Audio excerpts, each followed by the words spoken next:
我叫苏木，原本只是当牛做马的社畜。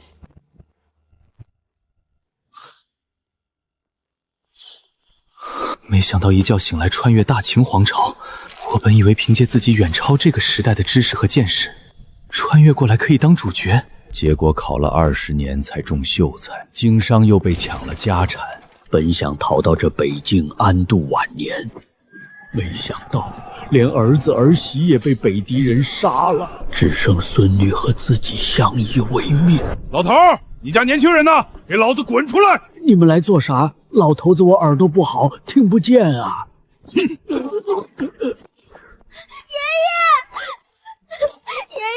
你摔哪儿了？小丫头，你家大人呢？回军爷的话，我家只有我和爷爷，没有别人了。没人好啊，那就你了。魏哥，这丫头才多大，能当兵？管她多大，上头说了，每家必须出一个女扮男装，去当火道军，烧火做饭。给你1个时辰收拾东西，1个时辰后村口集合。别想跑，你要是敢跑，你爷爷可就活不成了。爷爷，我真的要去当兵吗？爷爷，我害怕。清雪乖，你先去收拾屋子，爷爷来想办法。你放心，只要有爷爷在，绝对不会让你抓去当兵的。好，清雪听爷爷的话。贼老天，你要拿命就拿我的，我都100岁了，早活够了，让我替清雪去。检测到宿主强烈的参军意愿，满足系统激活条件，100岁战神系统激活中。这声音是系统，80年，整整80年了。你知道我这80年是怎么过的吗？100岁战神系统已激活，宿主信息扫描中。系统介绍你的功能。本系统可通过完成任务获得奖励、寿元、功法、技能、兵刃。3天，我只有3天可活了。狗系统，你玩我是不是？请宿主2天内完成参军，奖励3年逆龄、30寿元，满级五虎断门刀法。参军，我走路都得喘半天，谁会要我？那些征兵的又不是瞎子。新手礼包已发放，请宿主查收。领取，立刻领取。获得大脑回春丹，恢复20岁思维反应，大力丸单手举2000斤，状态维持60天。这种感觉，思维像闪电一样清晰，我的脑子真的回来了。2000斤的力气，好，太好了！这一辈子我认了太多的命，这次我不认了。清雪，你好好待在家里，爷爷出去一趟。好。村长，人都到齐了吗？要是少一个，你全家顶上。回禀军爷，少了一户，只不过这户情况特殊，家里没年轻人，只有一个100岁老头和一个10岁的女娃娃。你说什么？你在教本将军做事？上峰有令，每家每户必须出1丁，去把那个小丫头抓来，女扮男装也得顶上，否则就是你顶上。村长不用去了，老朽自己来。军爷，我家的参军名额我来顶。老头儿，你高寿啊？有没有80？100整。100岁路都走不利索了，还参军？你用什么杀北狄人？用你手里那根棍子？哎，别这么说，老人家指不定有绝活，比如用那3寸不烂之舌骂死北狄野蛮人。苏老头疯了吧？他要是去了，连1天都活不过去。造孽啊！官府只要能喘气儿的就抓，这苏老头是拿命换孙女的命啊！军爷，30年河东，30年河西。滚开！你都100了，还能活30年吗？站都站不稳，让你孙女来。那老头子，我就和军爷打个赌。打赌？行啊，赌什么？要是我能举起那尊铜鼎，我家的名额就由我顶上。你们别为难我孙女。1000斤，那顶1000斤啊！这是我这辈子听过最好笑的笑话。老头儿，老子能举400斤已是军中利手，你要举1000斤是嫌活太长想见阎王？老爷子糊涂啊！这当兵真会看人的。军爷，您敢不敢赌？好，你要是能举起来，我韩豹不仅让你参军，还跪下给你磕3个响头，叫你3声爷爷。要是举不起来，老子的刀可不长眼。好，一言为定。他要是能举起来，我当场倒立拉屎。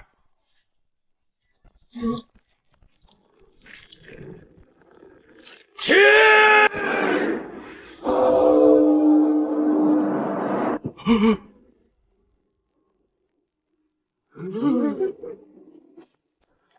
这怎么可能？100岁的老头举起了1000斤！天哪！100岁老头竟然能举起1000斤铜鼎，还是单手！这要是双手，不得2、3千斤？这老头到底是什么来头？那鼎该不会是假的吧？假的？你上去搬一下试试。那鼎少说搁这几百年了。苏爷爷，这怎么可能？他平日里走路都喘，怎么就能举起1000斤大饼？人家这叫真人不露相。这年头有点本事，谁敢往外说？你们说那百夫长刚才说要磕头叫爷爷，他会不会真磕？嘘，小声点，你不要命了？这老头该不会是使了什么障眼法吧？你把鼎放下。军爷，您答应我的事可否兑现？好，我答应你，让你参军。你先把鼎放下来。还愣着干什么？把这老头带过去，收拾收拾，准备回营。看什么看？你们也想跟着去当兵？丁，恭喜宿主完成任务，获得奖励3年逆鳞，30天寿元，满级五虎断门刀法。走，别磨蹭了，赶紧的！天黑之前赶回军营，老子还得交差呢。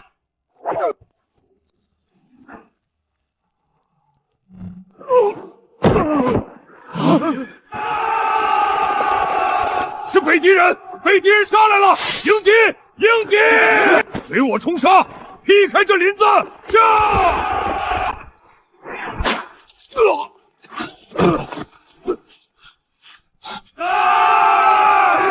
至少有100人，韩豹那边满打满算才30人，30对100，毫无胜算。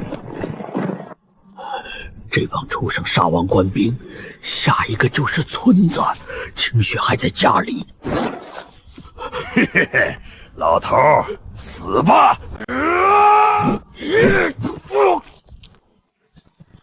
老东西，你找死！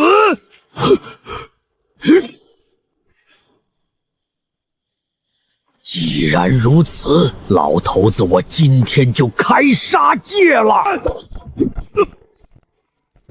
我儿媳都死在你们这帮畜生手上！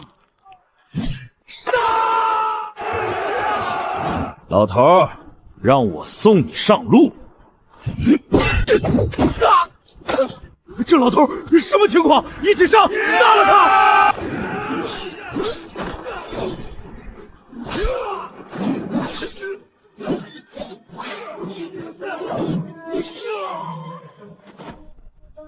豹哥，你看那边那个举鼎的老头！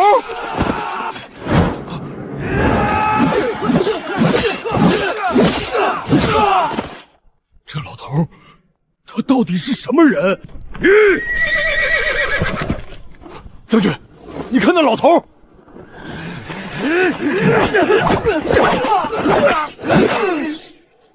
这几个废物，连一个老头都解决不了。将军，让我去，一刀宰了他，然后咱们好屠了这村子，抓几个大钱女人回去乐呵乐呵。去吧，手脚麻利些，别耽误行程。驾！姐，咱们这次死定了！这些北狄蛮子凶神恶煞的，清河县那些残兵败将哪是他们的对手啊！我不想被他们带回去，我宁死也不受那种侮辱。姐，你倒说话呀！你吓傻了！好刀法，好刀法呀！得，现在咱们唯一的希望也没了，连当兵的都死光了，一个老头子能干什么？你不懂，我从小跟着父亲学刀法，大钱的刀法我见过不下100种，可这个老爷爷使出来的刀法是我见过最强大、最可怕的。老爷爷，你一定要加油，杀光这些北狄蛮子！都给我散开！驾！老头，看刀！看刀！哈，老头，你不是很能打吗？啊，看我一马蹄踢死你！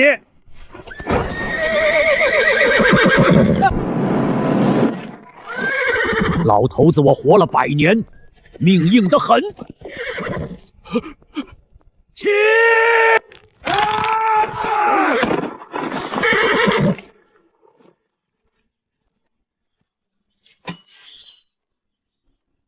老人家，饶我一命！你刚才那股嚣张的气焰呢？不是口口声声说要马蹄踏死我，现在怎么跪地求饶了？老人家，是我有眼不识泰山，不知道您天生神力，您就大人不计小人过，饶我一命！饶你一命？你们北狄人在我们大前的土地上烧杀掳掠时，可曾想过饶那些苦命老百姓一命？求饶，去和阎王爷求吧！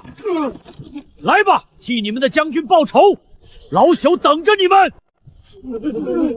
这老爷爷年纪这么大了，竟然还能够徒手掀翻战马，斩杀一名北狄校尉，这实力太可怕了吧！没想到这偏僻的小村庄里，竟然隐藏着这么一个高手。年轻的时候，想必是叱咤风云的人物吧？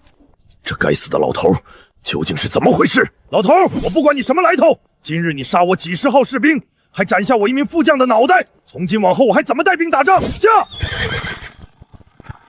将军威武，将军必胜！必须得一刀斩杀，否则这副残躯支撑不了太久。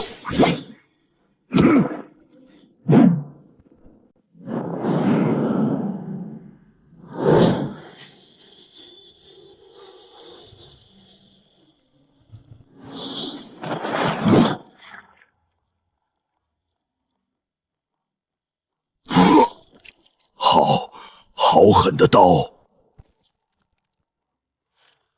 太可怕了！这老头赤大将军可是咱们北狄100勇士之一啊！这老头到底是什么来头？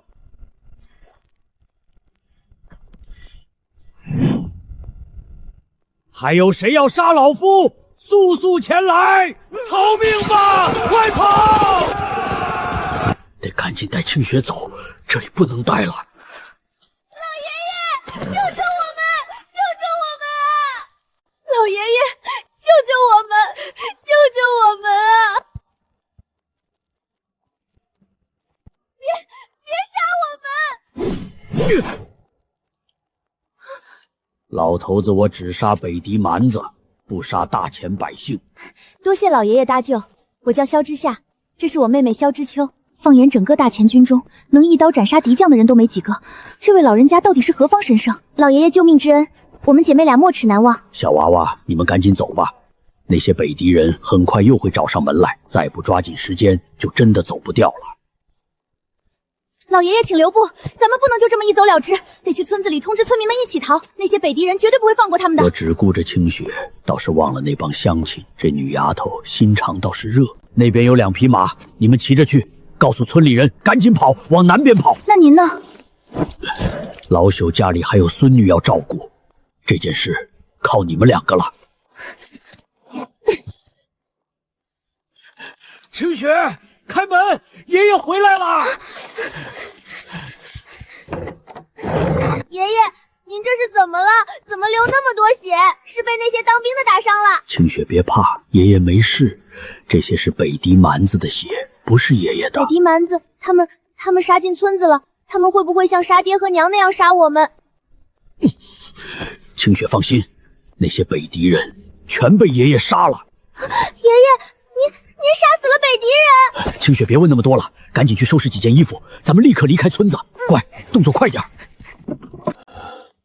丁，新任务已发布，请宿主及时查收。主线任务20天内找到大前军队营地并正式参军，奖励3年逆龄，60天寿元，满级起义。33天，这点时间能干什么？我必须去参军。爷爷，我装好了，咱们走吧。可是清雪怎么办？坐稳了。苏老头，他怎么浑身是血？听说他把北狄人杀了，一个人杀了几十个，连那将军的脑袋都给剁了。真的假的？他都100岁了呀！吴大人，韩豹的尸体在这边。好狠的刀法，一刀毙命，干净利落。大哥，有发现？二弟，你可认得此人？这是赤娜，北狄那个赤娜。没错，赤娜武功不凡，咱们每次与他交手都占不到半点便宜。韩豹那小子竟然能杀了他！你真觉得韩豹有杀死赤娜的本事？韩豹是什么货色，咱们心知肚明。让他去杀赤娜，跟让兔子去咬狼有什么区别？可不是韩豹杀的，那会是谁？他这支队伍里还有谁能有这本事？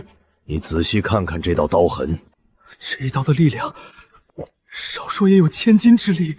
不止，隔着这么厚的铁甲，还能一刀劈到这个程度，杀人者的力气远不止1000斤。而且你注意到没有，这周围死的北狄人，没有一个是被缠斗致死的。咱们军中有这样的人吗？你我兄弟都做不到。那会是谁？难不成是隐居在这村子里的能人异士？可这也说不通啊！真有这样的本事，早该建功立业去了。窝在这穷山沟里图什么？猜测无用，也找不到人了。既然找到了韩豹的遗体，回去复命便是。此地不宜久留，北狄人死了个将领，必定会来报复。快，把兄弟们的遗体都带上！快！那个人到底是谁？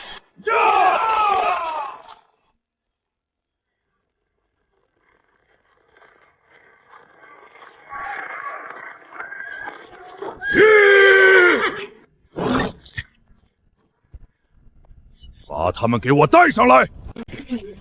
将军，是一个老头，一个满头白发的老头，他用斩马刀一刀就……胡说八道！我弟弟是什么人？北狄100勇士能被一个老头打败？将军，小人说的句句属实啊！那老头头发全白了，看起来没有100也有90岁。不光赤内将军，副将也是被他拿下的。那老头力大无穷，徒手掀翻了副将的战马，1000多斤的战马，他一只手就掀翻了。无论是谁，我都要找到他！所有人听令，进村，把那老头给我找出来！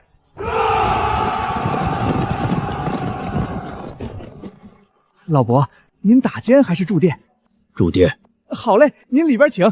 您的马我帮您牵到后院去，明儿个一早您出门时自行去后院牵就行。拴紧些。您放心，保管拴得紧紧的。驻店，3两银子一碗。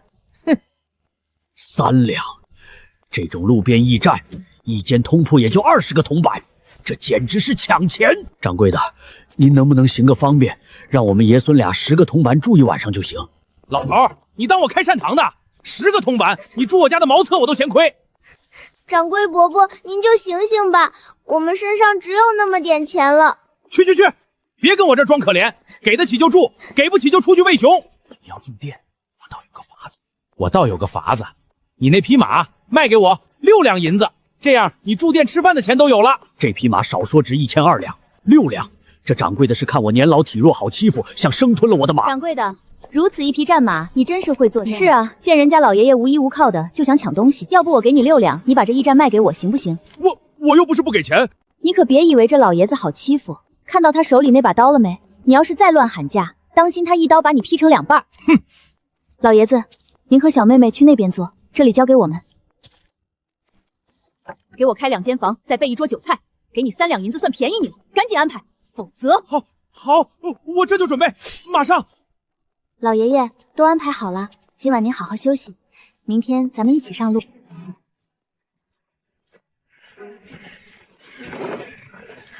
掌柜的，给老子准备4间房，再整2桌酒菜。几位爷，咱们这儿1间房1两银子，饭菜我给您便宜点，收50个铜板。1两银子，你抢钱呢？给你10个铜钱，大爷我都嫌贵。就你这破店，茅厕都漏风，钱明天走的时候再给，赶紧去办，不然老子把你店砸了。行，几位爷找地儿坐，我这就让后厨准备。恶人自有恶人磨，刚才他还想坑老爷子，现在遭报应了吧？活该！小声点，别惹事。老爷爷，您带着孙女这是要去哪儿？家里的年轻人呢？家里只剩下老朽和孙女相依为命了。此番要前往清河县。清河县，老爷爷，那地方现在可去不得。为何？前些天北谍1万大军已经突破了边关，频繁在清河县城附近出没，这会儿说不定已经在攻城了。您去那儿不就是往虎口里送吗？北狄人已经打到清河县了，有北狄人就有大千军队，我就能完成系统任务。可清雪……老爷爷，您去清河县做什么？寻亲吗？老朽想要去参军。老头儿，我没听错吧？你要去参军？你看看你，头发全白了，腰都直不起来，走路都打晃。就你这样的，还想当兵？你去军营能干啥？给将军当爷爷，还是给士兵当祖宗？人家练兵跑圈，你跑得动吗？人家举石锁，你举得起来吗？当火头军你都费劲。我看你啊，还是老老实实找个地方待着，等入土为安吧。老爷爷，您今年多大岁数了？老朽今年刚好100岁，怎么？女娃娃，你也觉得老朽当不了兵？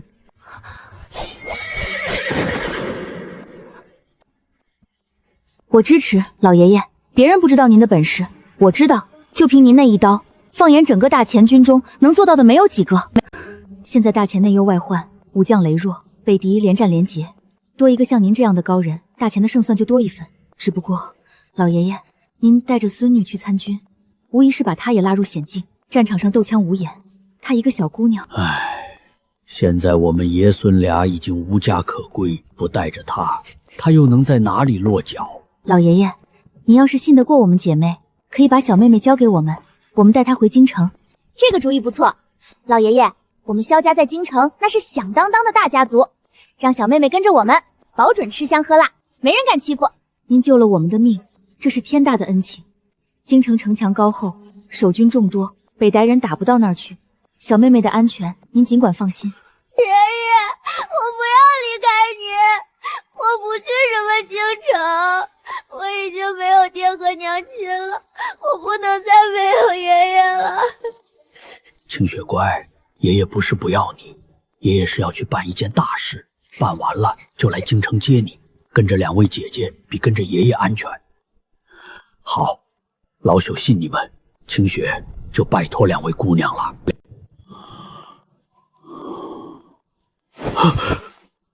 清雪还在，防人之心不可无。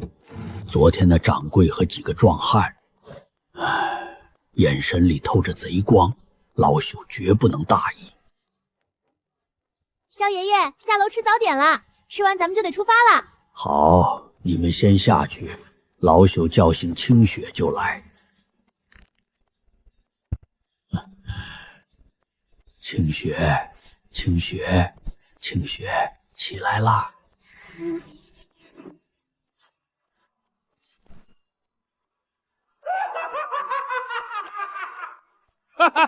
大哥好眼光啊！这2个小娘们长得可真水灵。可不是嘛，在这穷乡僻壤能碰上这种货色，咱们哥几个运气太好了。把他们带上虎头山，献给帮主当见面礼。咱们加入虎头帮的事儿准成。清雪，你待在房间里，把门关好，不是爷爷敲门，谁叫你都别开，记住了吗？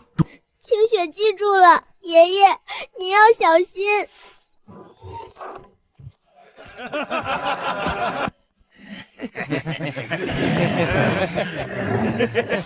大哥，事不宜迟，赶紧动手吧。万一他们醒了，又得费事儿。急什么？让老子再好好看看。这俩小娘们儿，腰是腰，腿是腿。京城里那些大户人家的小姐也不过如此吧？大哥，您这是要自己先享用？先办正事儿。到了虎头山，帮主要是赏下来，还怕没机会？北狄人屠村灭寨，百姓流离失所。你们这帮畜生，有这身力气不去保家卫国，反倒祸害同胞，该杀！住手！哟，这不是昨天晚上嚷嚷着要去参军的老头吗？怎么兵还没当上就想英雄救美了？老头，我劝你啊，该躺就躺，该睡就睡，别管闲事儿。就他这身子骨，怕是连棺材板都省了，直接挖个坑就能埋。老东西，你手里的刀是烧火棍改的吧？别砍人没砍着，先把自己脚给剁了。兄弟们，你们说这老头要是上了战场能干啥？往敌军面前一站，被敌人一瞧，哟，大前派了个老祖宗来送死。老头，我给你个机会，我说到3。你从老子眼前消失，回房睡觉。要是还不识抬举，哟，还真下来了。老头，你是真的不怕死啊？你要是死了，你那个小孙女怎么办？要不要我们哥几个一并帮你照顾了？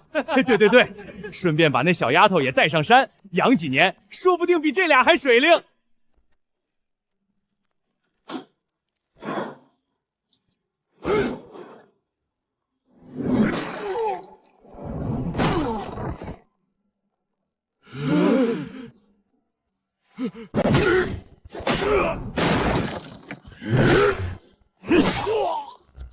好大的力气！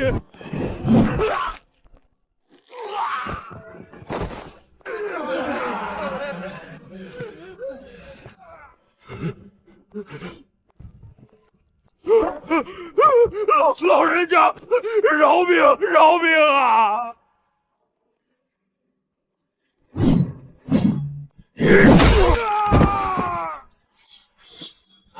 女娃娃，醒醒！女娃娃，醒醒！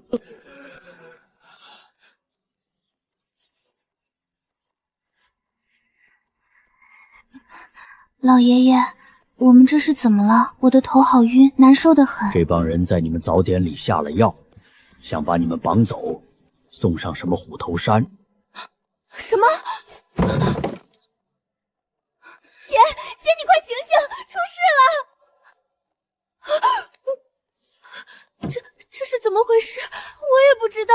那伙人下药捆绑，想把你们送上虎头山，老朽出手阻拦，便将他们一刀一个全处理了。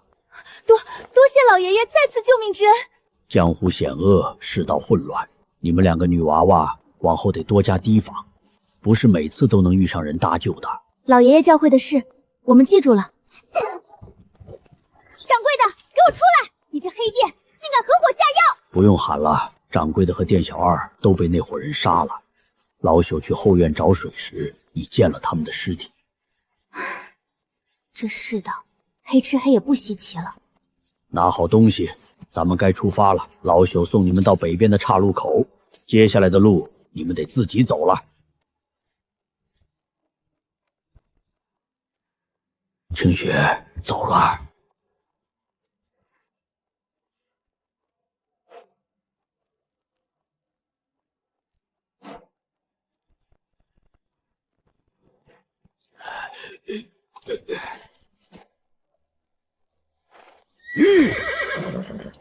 老爷爷，从这里到清河县还有几天的路程，您一路上多加小心。这里距离京城路途遥远，你们路上千万小心，世道不太平，能绕就绕，能躲就躲，不要逞强，不要多管闲事。还有，帮老朽照顾好清雪，老朽拜托两位了。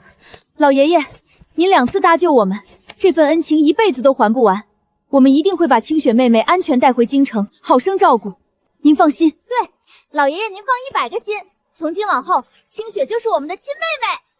好，老朽打完仗一定去京城找你们。爷爷，不要丢下我！清雪乖，爷爷不是不要你，爷爷要去办一件大事，办完了就去接你，跟着2位姐姐比跟着爷爷安全。爷爷，你一定要来接我，一定要来！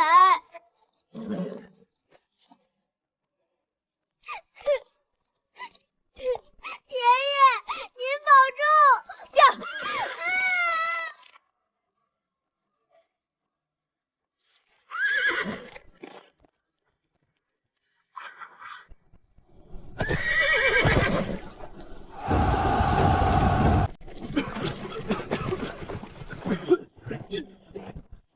王友步兵营，张三长水营。总算到了，接下来就是想办法登记入伍，完成系统的任务。老人家，您来这儿做甚？你们有事？老人家莫怪，从您一出现，我们兄弟就注意到您了。看您牵着高头弼马，手持斩马刀，敢问您可是来参军的？对，老朽的确是来参军的。老人家，您是这个？看您这年纪，少说也有8、90了吧？都这把岁数了，还想参军保家卫国，我赵铁牛服了。刚才我和长风还在猜您是不是来寻亲的。不过老人家，您都这么大岁数了，哪能让您上战场啊？这些事儿让我们这些年轻人来就行。您老人家哪儿来的回哪儿去，在家喝喝茶，晒晒太阳，等着我们打胜仗的好消息就行了。多谢小伙子的好意，国家兴亡，匹夫有责。老朽虽然年过100岁，但尚有一颗杀敌报国的心。老朽若能杀敌1人便赚了，若能杀敌2人，便是老天爷赏的。好一句国家兴亡，匹夫有责。老人家，您这句话让长风肃然起敬。朝廷上下若能有您一半的心思，大钱百姓也不至于陷于水深火热之中。你们呢？看你们这样子，不像是被抓壮丁来的。老人家，您看人真准，我们不是被抓来的，我们是自己来参军的。北狄蛮子在咱们土地上烧杀掳掠，咱们年轻人难道缩在家里当缩头乌龟？俺赵铁牛就是要参军，把这些蛮子赶出去。我和铁牛是同乡，我们在家待不住了，相约来投兵，哪怕当个马前卒，也比在家干瞪眼强。老人家，俺叫赵铁牛，俺兄弟叫顾长风，咱们一起去报名吧。好。真是奇怪，怎么连个自愿报名的地方都没有？很正常，这年头抓壮丁把百姓都抓怕了，朝廷压根不信有人会自愿来送死，所以没设报名点。你们3个怎么回事？不好好排队，在这瞎转悠什么？军爷，我们不是壮丁，我们是自愿来参军的。自愿？这年头还有人自愿参军？你们该不会是北狄人的奸细吧？你说什么？你这厮真是狗嘴里吐不出象牙！我们抱着保家卫国的心来参军，你却说我们是奸细，我看你是讨打！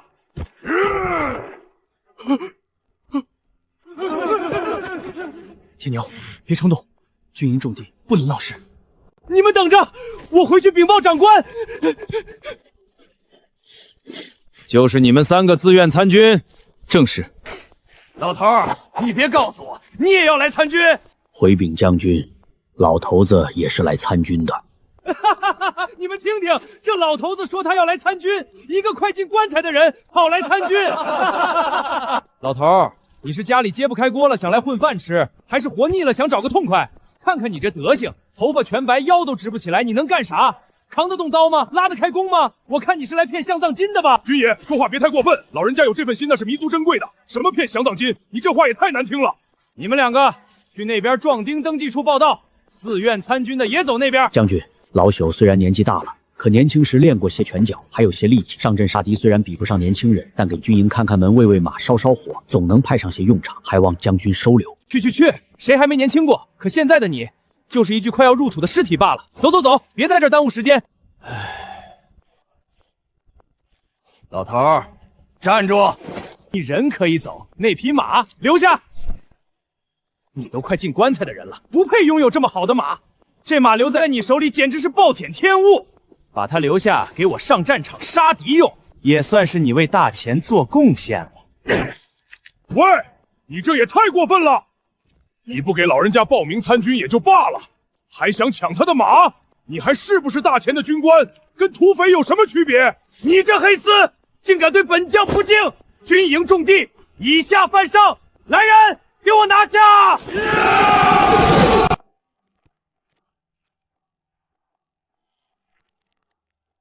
来得正好，俺正愁没处撒气呢。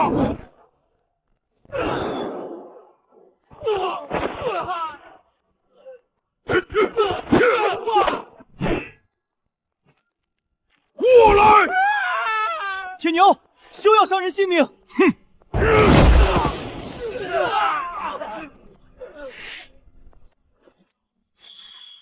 住手！将军，让你办个登记，你给本将搞成这样，真是成事不足，坏事有余。退下！可惜没能把他暴揍一顿，便宜他了。铁牛，少说2句。这家伙竟能以一敌十，这份武力在军中也是顶尖，入先锋营必有大用。3位既然是自己来参军的，本将十分欢迎。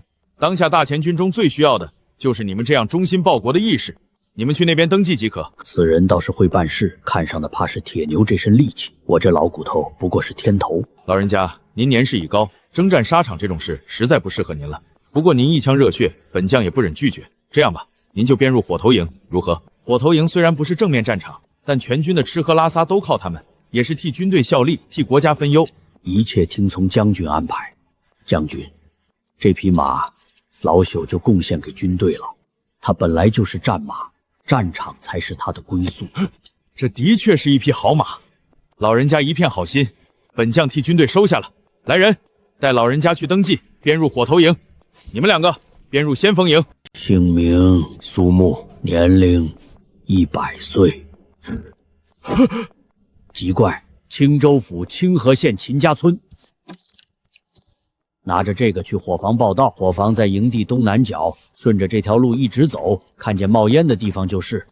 恭喜宿编逐入大前军成功完成任务，获得奖励3年逆龄，60天寿元，满级奇系。虽然看起来还是白发苍苍，但这骨头里的酸痛轻了，呼吸也顺了，力气正在回来，满级奇数。这种感觉就像这些技巧已经刻在骨子里几10年一样。新任务已发放，请在火头营打卡30天，期间正常履行火头军职责。任务奖励3年逆龄，100天寿元，大脑回春丹武，大力击5满千霸王枪法。霸王枪法1寸长1寸强，战场上确实比刀好用。30天不难。老人家，您找谁？是不是走错地儿了？老朽是来报道的，火头营。报道，您分到咱们这儿。老赵，快来人！新来的到了。嚷啥？谁来了？就这，老李，你跟我说新来的，就这。老人家，您今年高寿啊？100岁。100岁？您这100岁的老爷子来火头营能干啥？咱这不是养老院，劈柴您劈得动吗？挑水您挑得动吗？那口大铁锅您端得起来吗？得，上头分下来的，咱也不能不收。老李，带他去领被褥，找个地方安顿，明天一早干活。这年头，壮丁抓完了，连100岁老人都往里塞，这仗打的，老人家别往心里去。赵火头就这脾气。走，我带您领东西。衣裳大了点，凑合穿吧。咱们火头营条件差，比不得战兵营。营帐在那边，里面住着5个老兵，您自己找个空铺。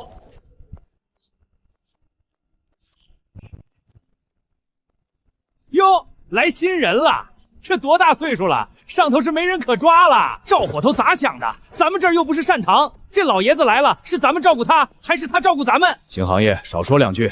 那边有个空铺，你自己收拾吧。火头营30天，拿了奖励再做打算。将军，探子回来了，说是他看到了赤纳将军的战马和斩马刀。快说，你是在何处看到赤纳的遗物？把整件事从头到尾一个字不落落的说清楚。回将军，我是在前往清河县官道的一家驿馆里看到的。赤纳将军的战马和斩马刀是被一个白发苍苍的老头子给拿走的。又是老头？那老头什么来头？我不清楚身份，但我亲眼看见那老头一刀一个杀了7、8个匪徒，刀刀毙命，干净利索。将军，我本想夺头回屋，可看到那老头的刀法，我去抢也只有死路一条。一个老头？你没看错吧？有没有可能是乔装打扮的？绝对没有。那老头满头白发，弯腰驼膊，看起来没有100也有90，那种老态绝对演不出来。这怎么可能？一个快入土的老头能杀了赤纳？赤纳可是咱们北敌的100勇士之一。我也觉得离谱，100岁老头走路都费劲，怎么杀得了几10个精锐士兵？哼！可是之前那些逃回来的弟兄也是这么说的，一个白发苍苍的老头一刀斩了赤纳将军。那个老头去了哪里？我在驿馆听到，那老头要去清河县参军，想必现在他已经在大前军营里了。参军？呵呵，正好，咱们正要攻打清河县，到时候我亲自上阵，亲手砍下那老头的脑袋。报，启禀将军，右贤王急令。好啊，来的正是时候。哈哈哈哈！将军，右贤王心里说了什么？右贤王下令，3天后对清水县用兵，命我部暗中突袭敌军后方，烧毁粮草，屠戮火头营，让他们断粮断川，不战自溃。太好了！只要拿下清河县，整个青州府都是咱们的。拿下青州，大前北境5州13城就全到手了。到时候南下中原，大前那些软脚是哪是对手？金银财宝，美女如云呐！传我将令，全军待命，随时准备战斗。谨遵将军令。死老头，你给我等着，我一定会找到你，亲手砍下你的脑袋，祭奠我弟弟的亡魂。起床了，起床了！今天任务重，都给我麻利点，开工了。这破床板硬得像石头，睡了一夜，老朽这把老骨头都在抗议了。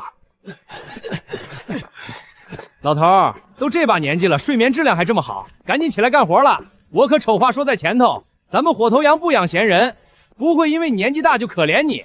都听好了，今日接到军令，秦将军命咱们多备5000人的饭菜。所以今天的任务量加码，特别是挑水劈柴的，你们今天早上要挑2000桶水，2000担柴，2000桶，一早上，疯了吧？这谁吃得消？咱们才10个人，一人200桶200担，这哪是干活，这是要命啊！我不管你们能不能完成，将军追责下来，你们自己担着。现在自行分工，立刻开干。都听见了，2000桶水，2000担柴，咱们10个人，一人200桶200担，公平公正，谁也别想偷懒。我不会因为你年纪大就可怜你，这里是军营，不是善堂，我都一视同仁。老头，你可得好好干，别拖咱们后腿。哎，你们别这么说，万一老爷子是深藏不露的高手呢？人家可是提着斩马刀来的，说不定一刀能劈开一座山呢。200桶水，若是4桶4桶的挑，确实要干到猴年马月去。但这把老骨头的力气可不是摆设。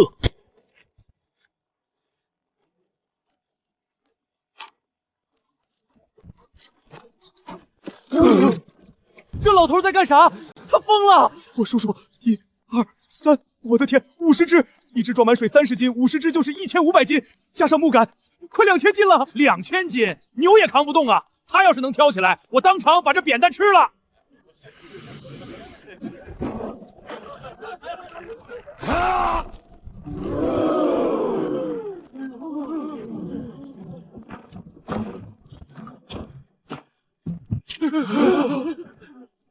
你们在干什么？为何不操练？大人，你看那边那个老头。这老头什么情况？这把年纪还有这番力气，真乃神人！我得禀告秦将军。真倒霉，这苦差事什么时候是个头啊？200盆水，我一次挑4桶，得跑50趟，腿都要跑断了。得了吧，你才50趟，我一次挑2桶得跑100趟。你看看我这肩膀都磨出血泡了。赶紧干，干不完中午没饭吃，还有柴火没有劈呢。你们看那边。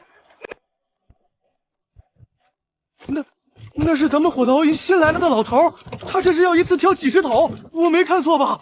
是不是我眼花了？不可能吧？他那快要入土的身子骨顶得住，1桶水少说40斤，几10桶就是上千斤，他一个100岁老头扛得动？你们信吗？反正我不信。麻烦大家让一让，腾个地方让老朽打水。老头子我动作慢，别耽误了大家伙的功夫。去，让开，都让开！老朽腿脚不利通，来来回回跑得慢，所以打算一次多抬些，争取不拖大家后腿。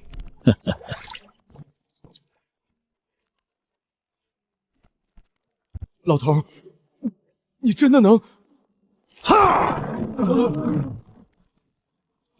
队长，您刚才说啥？老朽只顾着平稳起步，没听清。这老头还是人吗？50桶水啊，加上木杆和桶，少说2000多斤。你们知道2000多斤是什么概念吗？一头牛才1000斤，他扛了2头牛。没什么事儿的话，老朽先走了，还得来3趟呢。这才第1趟，还有150盆水要挑。将军来了，他真的挑起来了！50桶水，属下亲眼所见，千真万确，一个桶都没少，整整齐齐50个。这老头不就是昨天跟着赵铁牛和顾长风一起来报道的那个老人家？昨天我看他那个样子，白发苍苍，弯腰驼背，走路都打晃，我以为他就是来混口饭吃的，没想到这份神力，放眼整个大钱乃至整个世界，都无一人能做到。我秦昊征战10余年，见过的猛将不下100人，能扛500斤的就已经是万里挑一的猛士了。闻所未闻，见所未见。我原以为只是给他一个容身之处，让他在这火头营里安度晚年，没想到竟是尊真神。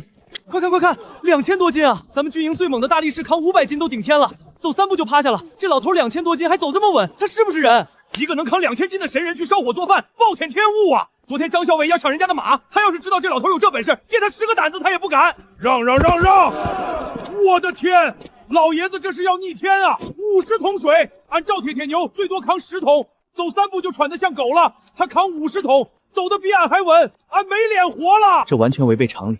100岁高龄，怎会有如此神力？人的肌肉会随着衰老而萎缩，骨骼会变得脆弱，这是不可逆的生理规律。可是这位老人家，他完全不符合规律，他是怎么做到的？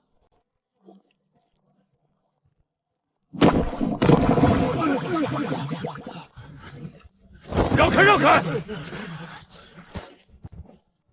苏老先生，您这实力当真是让秦某开了眼界。秦某活了30多年，自认为见多识广，今天才知道什么叫人外有人，天外有天。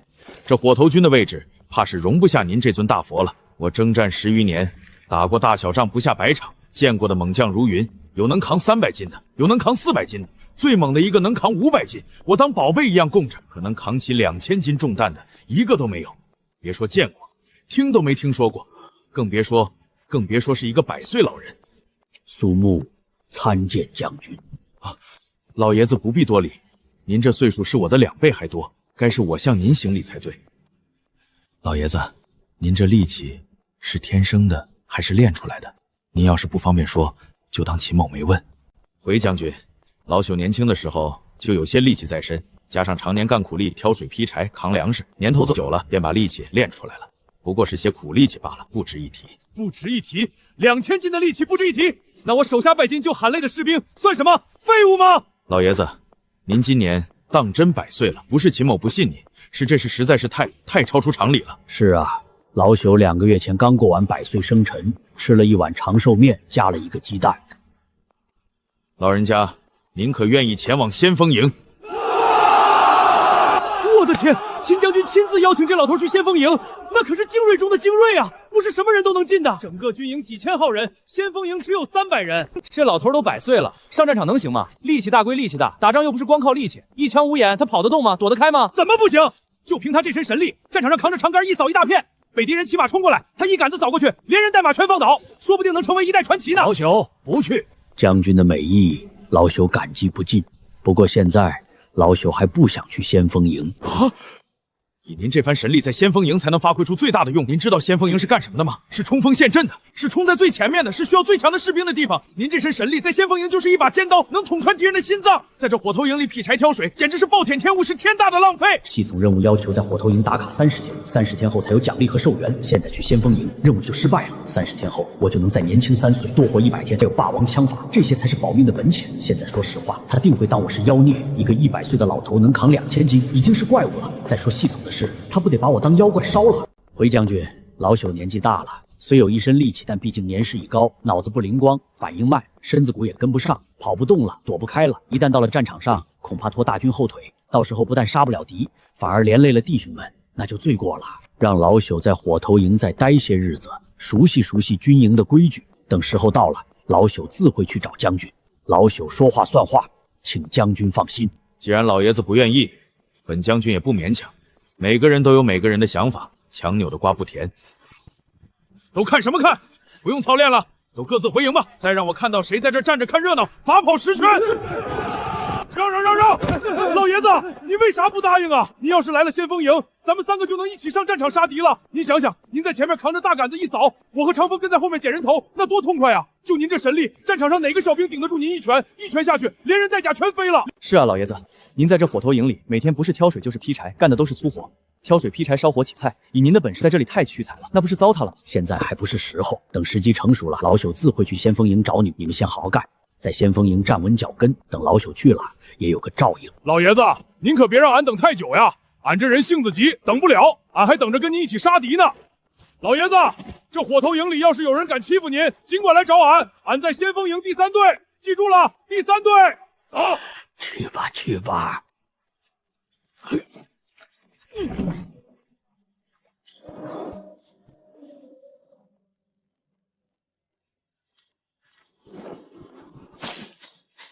将军，这老爷子真不拉来先锋营，属下觉得这样的人放在火头营实在是太浪费了。不着急，他说时机未到，那就等他的时机。一个能扛2000斤的人的每一决定都不会是随便做的，他说等就一定有等的道理。这些天我亲自盯紧这老爷子的一举一动，随时向我汇报。遵命。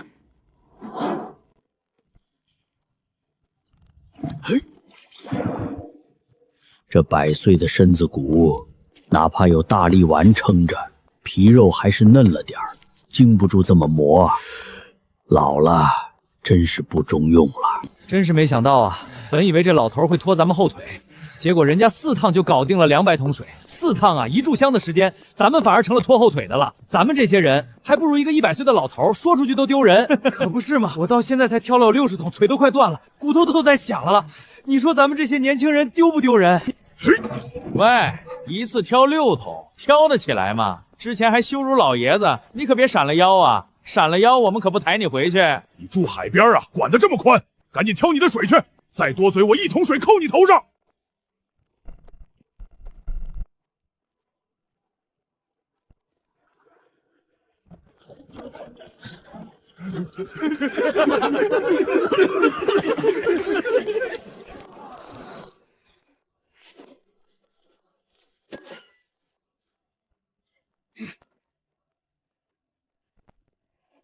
你们快看快看，那老头拿斩马刀干嘛？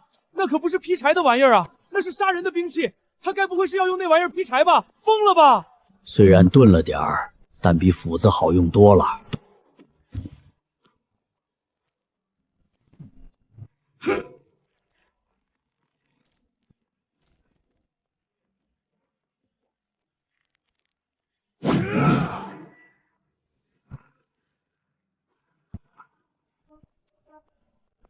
这老头还是人吗？5根一刀劈，5根啊！大腿粗的5根，一刀全劈开了。他不是人，他一定是妖怪变的。拦住他，别让他把营帐掀翻了！绳子，拿绳子来，快点！汗血马，那是秦将军从北境外抓回来的神驹，听说要献给皇上的。野性驯得很，已经踢伤了7、8个士兵了，谁也靠近不了。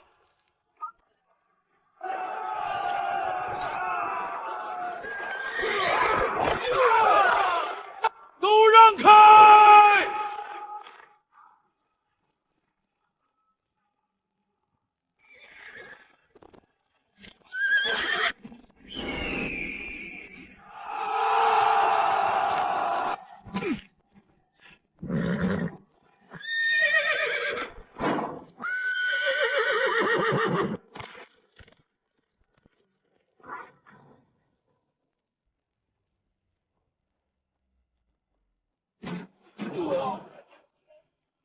将军，你没事吧？将军，快叫军医！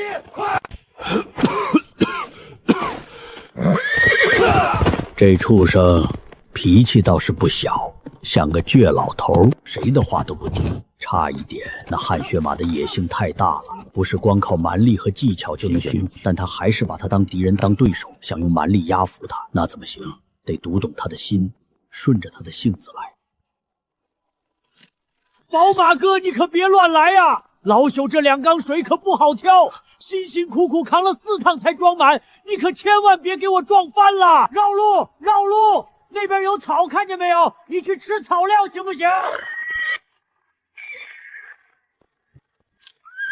你可别毁了老夫1上午的劳作成果，老夫辛辛苦苦挑的水，你要是敢给我撞翻了，老夫跟你没完！那老头疯了，他不要命了！快躲开，会被踩死的！那马一脚能踢死1头牛，你一个100岁老头一脚就踩成肉饼了！拦住他！快拦住他！谁能拦住那个老头？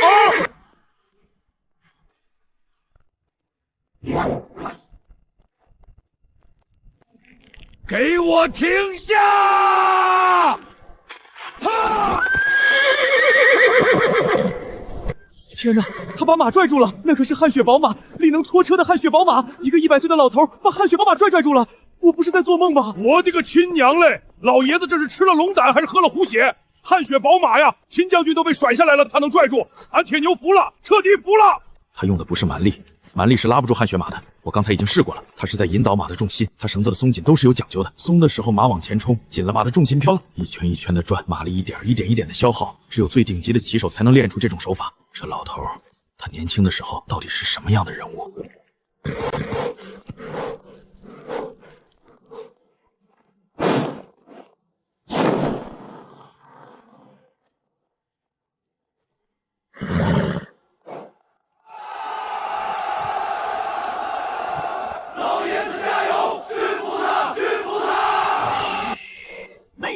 没事了，老朽不会伤害你。老朽知道你不是坏马，你就是脾气大了点儿，性子倔了点儿。没事了，不转了，不跑了，歇一歇。将军，这马性子烈，得好好磨练。不过一旦训好了，在战场上会让将军如虎添翼。它是一匹好马，千里挑一的好马，只要方法对，他会是将军最忠实的伙伴。将军，老朽告退，还有1半柴火没劈呢。今天任务重，劈不完中午没饭吃。立刻让人去查这老爷子的身份背景，他年轻的时候是谁？他经历过什么？他这一身本事是从哪里来的？我全部都要知道。我一定要知道他年轻时到底是个什么样的人物。老爷子，你可真行啊！你这骑马的本事，我看比起咱们秦将军都要更胜一筹。老爷子，您到底是哪里人啊？您这一身本事跟谁学的？年轻时是不是在军中待过？我猜您年轻时一定是叱咤风云的大人物，要不然怎么100岁了还这么猛？年轻的时候啊，老朽去考过秀才，考了20年没考上。后来下海经商，做了10年生意，结果碰上土匪，一夜之间全抢光了，人财两空，只好隐姓埋名，跑到村子里耕田放牧，一待就是几十年。这一身本事就是那时候练出来的。平日里也喜欢舞刀弄枪，不过嘛，都是些皮毛，算不得什么。老爷子，从明天起，那些粗活你就不用干了，你到厨房里帮厨，打下手，切菜就行。多谢头的好意，老朽不能离开劈柴挑水这组。为何？老爷子，劈柴挑水可是咱们火头营最累的活，您这一大把年纪，头，老朽刚来这组，才干了1天活就被调上去干轻松的，对咱们组的兄弟不公平。到时候个个把有序的兄弟闹起来，对咱们火头营的团结不利。而且老朽很喜欢这劈柴挑水的活，每天活动活动这身老骨头，出汗，浑身舒坦，说不定还能多活几年呢。好吧，既然如此，你就留下来继续干。都散了，都散了。听说徐总兵要来咱们营地，那位的嘴可是出了名的刁，不把饭菜弄好点，咱们又得挨骂。秦将军，征兵一事进展如何？回禀总兵大人，所有征来的壮丁均已登记在册，分配到各营，花名册在此，请大人过目。罢了，秦将军办事，本总兵放心。眼下有一事需要秦将军安排下去。何事？难道是要出兵夺回豫州？现在出兵，新兵刚入营，还没来得及训练，拿什么去打？所以出兵一事往后再议。时机不等人啊！探子来报，北敌大军蠢蠢欲动，咱们要是不先发制人，恐怕会陷入被动。那些新兵负责守卫即可，正面迎敌还是靠咱们的老兵。好了，秦将军，这军营里还轮不到你来发号施令，具体怎么做，本总兵心里有数。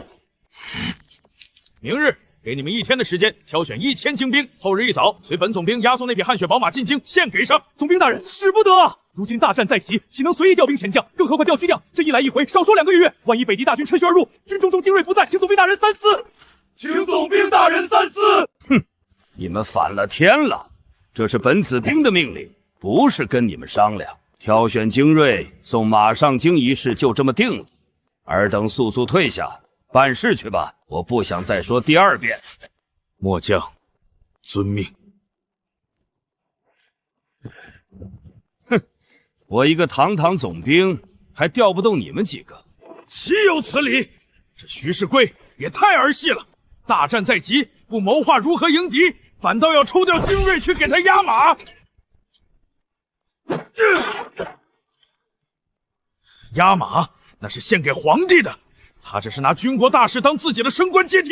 将军，您小声点，隔墙有耳。总兵大人的行事风格，您又不是不知道。咱们要是不奉命行事，恐怕会被他治一个违抗军令的罪。忍一时风平浪静啊，将军。有此种兵，我军岂能不败？也罢，也罢，明天按照总兵大人的要求，挑选1000精锐吧。人老眷少，到点儿了，天一亮就醒。想多睡一会儿都睡不着，身子骨就跟上了发条一样。比起昨天2000桶水、2000担柴，今天这任务量少了1半都不止。100桶水也就2趟，50桶1趟，2趟完事儿。50担柴小半个时辰的事儿，今天能歇歇了。这帮后生一大早就去挤水塘，你争我抢的，老朽还是先劈柴吧，等他们抢完了再过去。今日柴火少，没必要动斩马刀的任何口。老伙计，你得留着杀敌用，到时候的是仗打，有你忙的。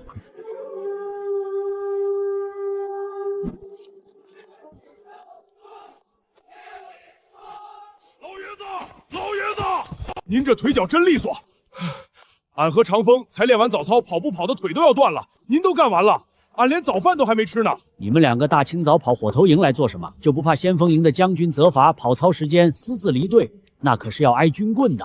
嘿嘿，俺们跟校尉请了假，说来看个老乡。校尉知道俺们跟您认识，大手一挥就准了。老爷子，此番前来是有一事想向您请教。今早李都尉召集先锋营，要挑1000名精锐，听说是要跟着徐总兵前往京城，事关重大，我们拿不准主意。不知道清雪和萧之寒2姐妹到达没有？路上安不安全？有没有人欺负他们？要是能跟着去，说不定能见上一面，看一眼就好。怎么，你们选上了？我们没去选，不过有这个想法。秦将军要我们自愿报名，去不去全凭自己，只是拿不准，想听听您的意见。老爷子，要不您跟俺们一块去选？您要是去了，肯定能中。您这驯马的本事，谁比得了？到时候咱们3个一块上京城。俺听说京城可大了，酒楼遍地，一条街都走不完。还有那什么瓦舍勾栏，唱戏来说书的、耍把式的，啥都有。比这破军营强100倍。现如今北狄大军压境，数万铁骑就在边境上磨刀霍霍，对青山县虎视眈眈。这总兵大人作为义军主帅，为何突然要抽调精锐上京？作为总兵，岂能随意脱离大军？这里面一定有文章。听说是为了护送那匹骑宝马上京吗？献给圣上，说是圣上爱马，这马献上去，圣上龙颜大悦，必有重赏。护送汗血宝马，北狄数万铁骑就在家门口，离这里不到100里。他不思守城，不谋划迎敌，不操练士兵，反倒想着讨好皇帝，捞取好处。把士兵当什么？把将士当什么？把大钱的江山当什么？难怪北境连战难败，上梁不正下梁歪，有此总兵不败才怪。听老朽一句，参险一试，万万不可。你们谁都不许去。为何？去京城不是好事吗？不用打仗，不用拼命，还能见识见识京城的繁华。1000精锐离营，步兵、骑兵，弓弩手浩浩荡1000人，动静极大。北狄坛子遍地都是，你以为他们是瞎子？他们看得清清楚楚。你以为他们不想截杀大钱的总兵，不想抢夺献给皇帝的宝马？他们会在半路设下伏兵，选个地势险要的地方，两边山上埋伏好。等队伍一进去，滚幕僚士一放，弓箭轻是1000人，能活着回来的不到一半。北狄人会放过截杀总兵、抢夺宝马的机会吗？绝对不会。那徐总兵他就不怕死？他想得到，但他根本不在乎。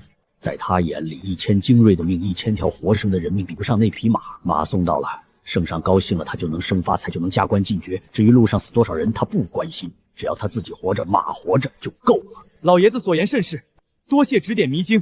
若不是您提醒，我们兄弟俩恐怕已经中了圈套。俺听老爷子的，不去了，留在营里杀蛮子。北狄人要是敢来，俺赵铁牛第一个冲上去。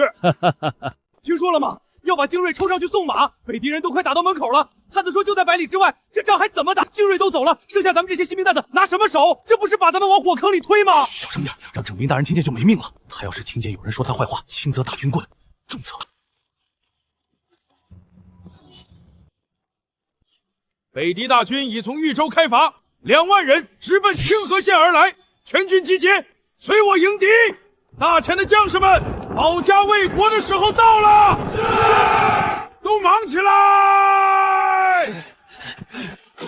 大战在即，咱们火干营除了做饭，还要守卫后方粮草，时刻提防北狄人潜入。每人领一把刀，刀在人在，刀丢了提头来见。老爷子，这刀有点分量，差不多5、6斤，您拿稳了。要不您拿把轻点的？不过5、6斤太轻了，使不上劲儿，但也够用了。总比空着手强。该来的总宿便要多杀几个北狄蛮子，来一个杀一个，来2个杀1双。报，启禀将军，大前将军秦昊已率1万将士应战我北狄大军，大军已出营，正往北推进。好，很好，大战开启。北狄霸业从今夜开始，再进一步。秦昊啊，秦昊，你终于出了你的乌龟壳了。清河县军营还有多少守军？说，详细说。3000，不多不少，3000人，其中1半是刚抓来的新兵，连队列都不会站的，还有几百是火头军和资宣兵，真正能打的不超过1000人。哼，将军，听说大前军队最近到处抓壮丁，连50、60岁的老头都不放过，但凡能喘气的都往军营里塞。这说明什么？说明他们兵源枯竭，战斗力空虚，青壮年都打光了，只能拿老头子充数。末将估摸着，那3000守军里至少1半是刚入营的新兵蛋子，连怎么使刀都还搞不明白。将军，传我将令，全体集结！今夜就今夜，杀入大前军队后方，烧毁他们的辎重粮草。我要让他们断粮断穿，3天之内不战自扩。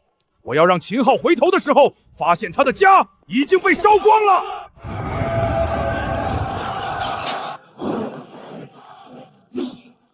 出发！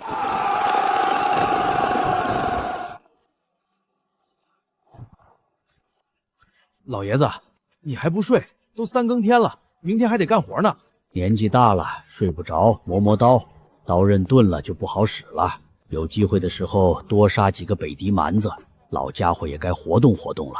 力气大，会驯马有什么用？战场上讲的是杀人技，不是你死就是我活。你个100岁老头还想拼命，能活着回来就不错了。老爷子，那你可得注意点。听说那些北狄蛮子个个骁勇善战，从小在马背上长大的，杀人不眨眼。您这把年纪，可放心，老朽活了100年，什么都怕，就是不怕死。100岁了，从没有做过缩头乌龟。啊！北狄人杀来了！怎么回事？哪里来的敌军？汉子呢？汉子不是说附近没有敌军吗？对，北狄骑兵，一股北狄骑兵正朝火头营和辎重营方向杀来，黑压压的一片，少说有2000人，距离不到5里，5里一盏茶的功夫就到了。5里，探子不是说附近没有敌军吗？这些探子是吃干饭的，集结所有人集结，火速增援辎重营，快快快！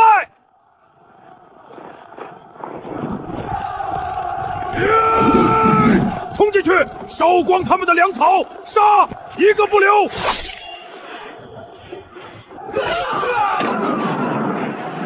他们会不会杀到这里来？怎么办啊？我还没娶媳妇呢！北狄蛮子杀人不眨眼，我听说他们屠了好几个村子，咱们哪是对手？我不想死，我家里还有老娘，老娘还一个人在家等我回去。打仗越怕死越会死，面对凶狠的敌人，唯有鼓起勇气，以命相搏，才能获得一线生机。缩在后面等死，还不如冲上去拼命，拼还有活路，缩必死无疑。老爷子，你去哪里？你不要命了？那边全是北狄蛮子，你一个人去送死吗？与其坐以待毙，等着他们杀过来，倒不如主动出击，杀退那些北狄蛮子。老朽活了100年，够本了，死也要死在冲锋的路上。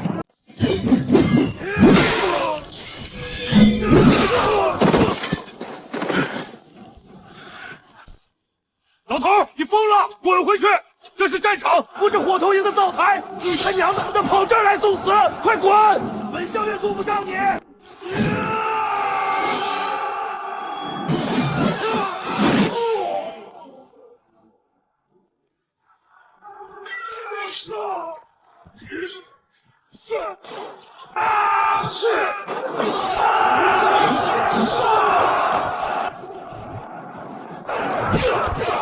这老头，他到底是什么人？人能有这力气？这刀法闻所未闻，见所未见，一刀一个，稳得让人发毛。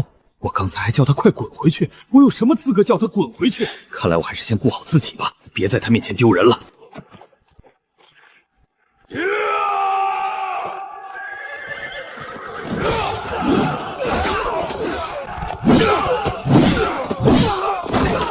哈哈哈！大前就没有一个能打的吗？看我取你首级！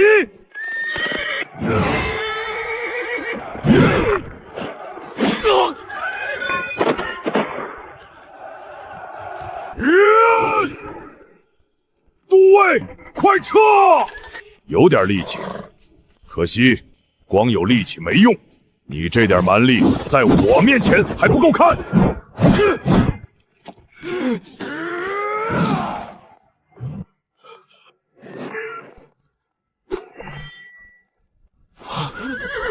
是你，就是你杀了我弟弟，我认得这刀，这是我弟弟的斩马刀，是你杀了他。没想到那厮竟然是你弟弟，还真是缘分啊！今日正好送你下去，跟你兄弟团聚，一家人就该整整齐齐的。老头，真是好大的口气！真以为你这把年纪了，还能战胜我手中的刀？痴心妄想！今日我便用你的脑袋祭奠我弟弟的亡魂！你们北狄人抢了多少村庄，毁了多少家庭？要说复仇，也是我们复仇，你们不配呀！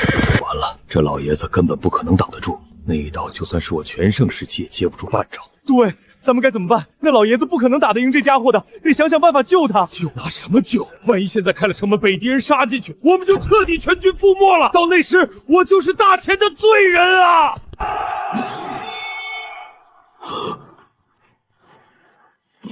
嗨！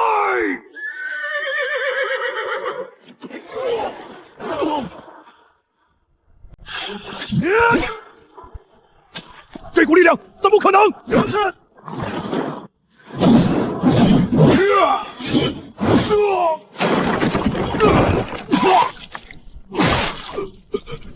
我竟然会怕一个老头，我竟然会怕一个100岁的老头！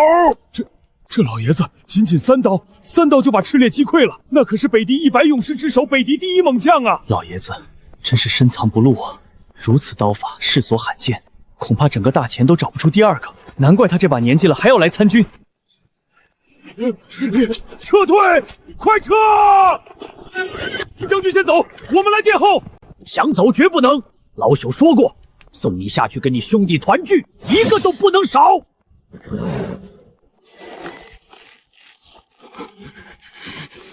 杀！就你们几个臭鱼烂沙想拖住老朽，你们还不够格。老爷子，我来助你！别管我，赶紧去助老爷子一臂之力，组织反击！北敌人慌了，趁势追杀！是，跟上，都跟上！炽烈的身影越来越远了，再不追就追不上了，绝不能让他跑了。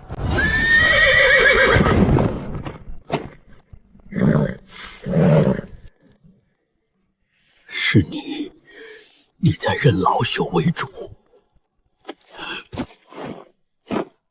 好马儿，给老朽追上了北敌将军！对，咱们怎么办？要不要跟上老爷子一起杀过去？穷寇莫追，助粮草辎重是第一要务。万一敌人折返，全军就断粮了。那老爷子怎么办？他一个人追出去了，万一中了埋伏怎么办？所有人听令，立刻灭火，转移粮草，加强戒备。动作快点！完了，北敌人杀进来了，咱们是不是死定了？嘘，你们看那边，那是苏老爷子，他一个人去追杀北敌铁骑了。走，去辎重营帮忙，搬粮草，救人，别在这儿给老爷子丢脸！走，别丢人！老爷子怎么还没回来？会不会？闭嘴！老爷子那是天神下凡，谁再胡说，俺撕了他的嘴！看那边，回来了。首恶一诛，北敌短时间内不敢再犯了。百岁之躯，单骑斩将，此等壮举，真乃神人也！老人家，您没受伤吧？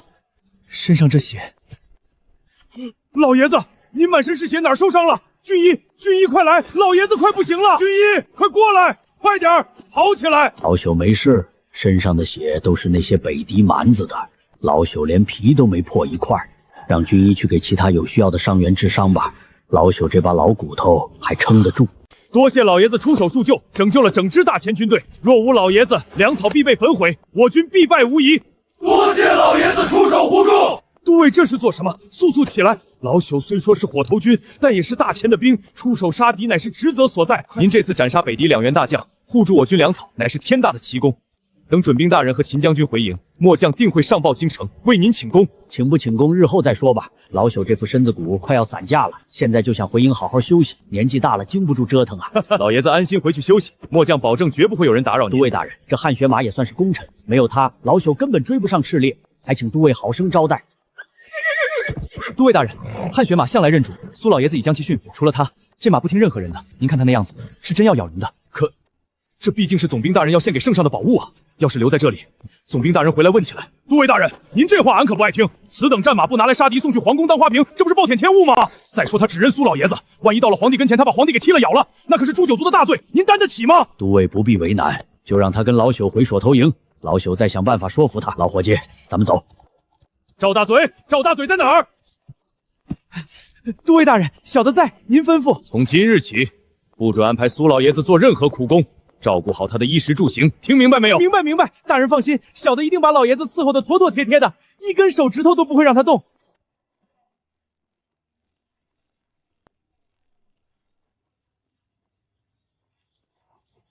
5000新兵加上1万多老兵，这一仗不好打。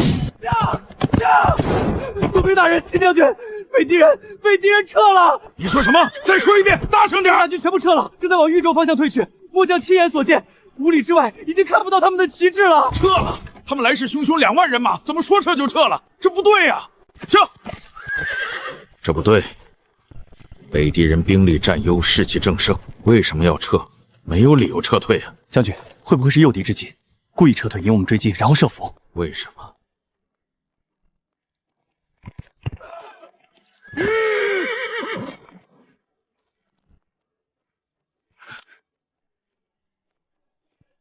报，启禀王爷，牙鹿将军求见，说有要事。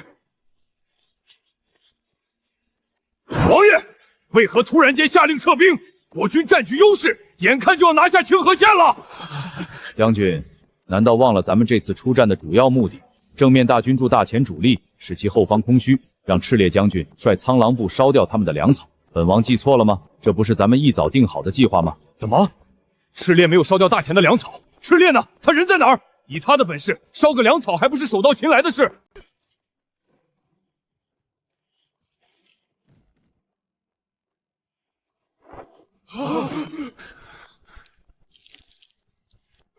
王爷，这是谁的尸体？这脖子的伤口是……这就是我下令撤兵的原因。赤烈将军还有他的副将被人斩下了头颅，这头是从战场上捡回来接上。什么？这是赤烈和幽铁，北敌100勇士之首的赤烈被斩杀了？这怎么可能？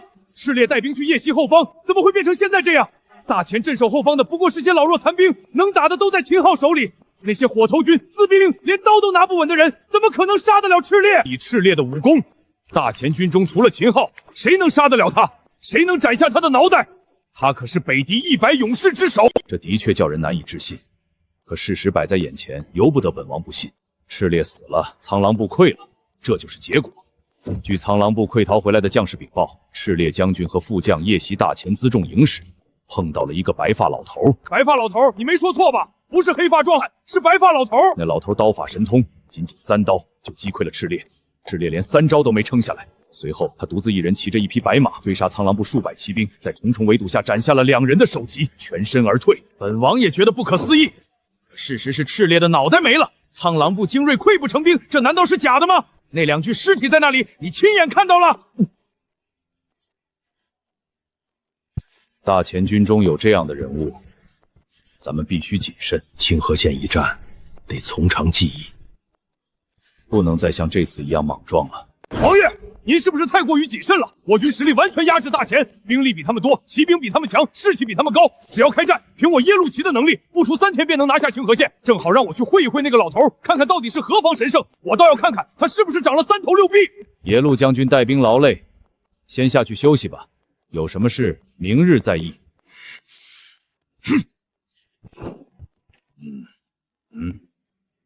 给我盯紧耶路将军，他的一举一动随时汇报，不得延误。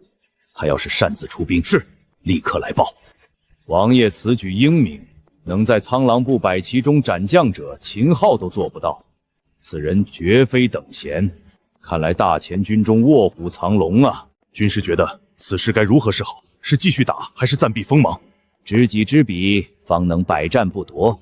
先派探子潜入，查清那老头的身份、来历和武功深浅，是世外高人，还是隐藏猛将？若真有通天之能，咱们另寻对策；若只是溃兵夸大其词，那就一举拿下清河县，用那老头的脑袋祭旗仪，让大前人看看得罪北敌的下场。军师与本王不谋合，这件事由你亲自安排。本王要知道那个老头到底是何方神圣。各位是没看见，昨夜北敌骑兵夜袭，那赤烈带着人直扑咱们辎重营。就在这千钧一发之际，苏老爷子白发飘飘，神兵天降，他手中长刀如电，仅仅3刀就让那不可一世的赤烈见了阎王。3刀啊！那赤烈是谁？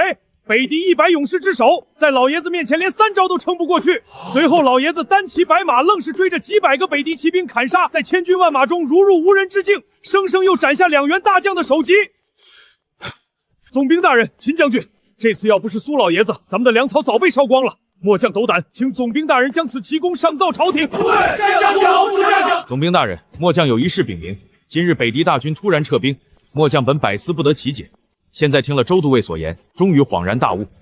说，北敌正面出兵不过是调虎离山，想让赤烈奇袭粮草。如今赤烈被杀，计划落空，拓跋还没了后手，才不得不撤。换言之，苏老爷子以一人之力退了北敌数万大军。将军说的对，老爷子救了咱们全军的命啊！请大人上报朝廷。这有什么好嘉奖的？他本身就是火头营的兵，守粮草是本分，做好本分也要嘉奖。那以后每个人劈了多少柴，挑了多少水，是不是都要报到京城去？周兄，切莫胡来，他是总兵，你冲上去就是以下犯上，军法处置是要的。秦将军，你方才说苏木内司骑上了那匹汗血宝马，大胆！那是本子兵要献给圣上的宝物，岂能由他一个卑贱的火头军染指？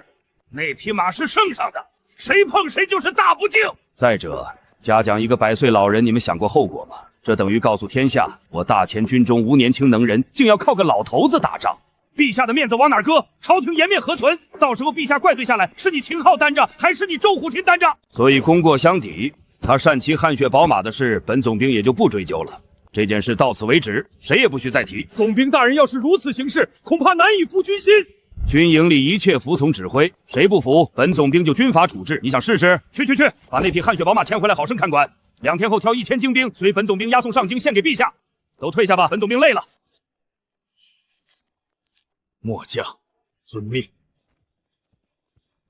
哟，秦将军，听说你们把北狄打退了，真没想到啊！我俩不在，你们竟然有如此能耐，可喜可贺啊！秦将军辛苦了，回头我爹一定在陛下面前替你美言几句。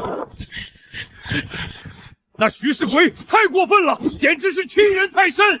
他娘的，这叫什么总兵？就是如此奇功，竟然因为匹马就功过相抵。那赤烈和于铁的脑袋是白砍的，粮草是白保的吗？这叫什么事儿啊？这种处分要是传出去，弟兄们心都寒了。以后谁还豁出命去杀敌？谁还愿意拼命？拼了命也不落好，谁还干？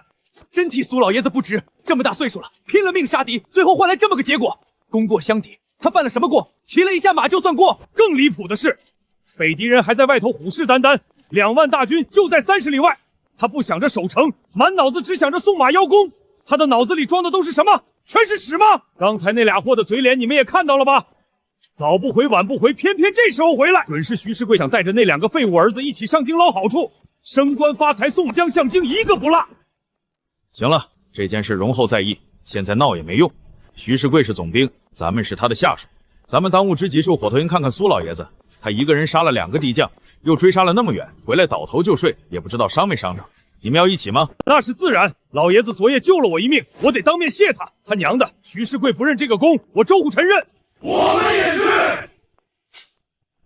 这一觉竟然睡到了现在，看来真是困了，老骨头该散了。糟糕，柴和水都还没挑呢，今天活还没干。老爷子，您这是要去做什么？您刚醒，身子还虚着，别急着干活。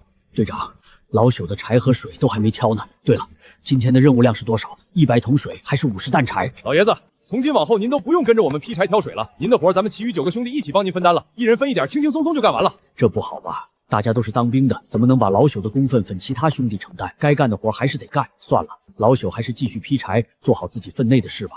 老爷子，您这说的是什么话？您昨夜杀敌建功，护住了咱们整个军营，这点小事情岂能再让您费力？老爷子，队长说的对，您的力气都留着上战场多杀几个北狄蛮子，这些粗活交给我们就行了。是啊，老爷子，您昨天那一战，咱们整个火头营都跟着长脸。现在谁不知道咱们火头营出了个战神？隔壁的辎重营的人见了我们都竖大拇指。老爷子，身体可好？参见将军，参见诸位。都下去忙吧，我们跟苏老爷子聊聊，该干什么干什么，不用管我们。你说苏老爷子这次立了这么大的功，会得到什么样的嘉奖？我估摸着至少升个都尉。你看将军亲自来看他，这面子多大？什么时候见过秦将军亲自来火头营？都尉，我觉得都尉都算保守了。老爷子单枪匹马杀了2员北狄大将，这实力直接当将军都不过分，是吗？咱们火头营这回算是沾了老爷子的光了，以后看谁敢小瞧咱们火头营。秦将军请，诸位请进，里面简陋，莫要嫌弃。苏老爷子，多谢您出手阻止了北狄人夜袭辎重营的计划，斩杀赤烈及其副将，迫使北狄大军撤退。您此番举动，等于救了整个军营，也救了清河县的百姓。末将代表清河县百姓和军中众将士，特意前来感谢。多谢苏老爷子。将军，你们这是做什么？快起来，老朽受不起呀！老朽之前跟周都尉说过，老朽本就是大前的兵，杀北狄人，守护军营，乃是职责所在。你们又何必如此感谢？都起来，将军们都快起来！都是一个军营里出生入死的，何必说这些客套话？咱们都是一条绳上的蚂蚱，谁跟谁呀？周都尉有何心烦事？一脸的不痛快。老爷子，其实我等对不住你。我等本想让徐总兵造朝廷，给您记大功一件，结果那徐世贵置之不理，还说您擅骑汗血白马，玷污了要献给陛下的宝物，乃是大罪一件，所以功过相抵，天大的功劳就这么被他一笔抹了。诸位将军大人，这种事情何须烦恼？当下朝廷混乱，外敌入侵，正是乱世。乱世之中，何愁没有建功立业的机会？只要能够杀北狄人，老朽心里就已经很满足意了。至于顺应天意即可，该来的总会来，不该来的求也求不来。只是可惜了那匹汗血马，被拿去京城圈养起来当花瓶，关在皇宫的马厩里，一辈子见不到战场。这样的神马，要是留在军中，必定能助我军中大将驰骋沙场，无往而不利。要我说，咱们联合起来反了徐世贵那狗贼，让他去阎王爷那里邀功去。他娘的，这叫什么事儿？胡闹！反总兵大人就等于反朝廷，这样的话休要再说第二遍。你想害死大家吗？老人家，您可愿意前往先锋营？老爷子，汗血宝马的事您不必担心，汗血宝马谁能够驯服，他便会认谁做主人。现在您已经驯服了他，他就是您的，除了您，没有谁能够带走他，即便是徐总兵也不行。明日我会让徐总兵自己派人来牵汗血宝马，他们要是能牵走，咱们便顺应总兵大人之意，让他们送上京城；否则，这匹马便是苏老爷子的坐骑。老爷子，您说他们能牵走吗？哦，哈哈，秦将军，此计甚妙啊！咱们就等着看，明天徐祖兵有没有能耐带走这匹汗血宝马了。到时候摔个狗吃屎，看他还怎么嚣张！那就是汗血宝马真俊啊！你看那毛色白得跟雪一样。听说是苏老爷子驯服的，昨天一个人骑着它追杀北狄骑兵，斩了炽烈的人头，那马跑起来像飞一样。真的假的？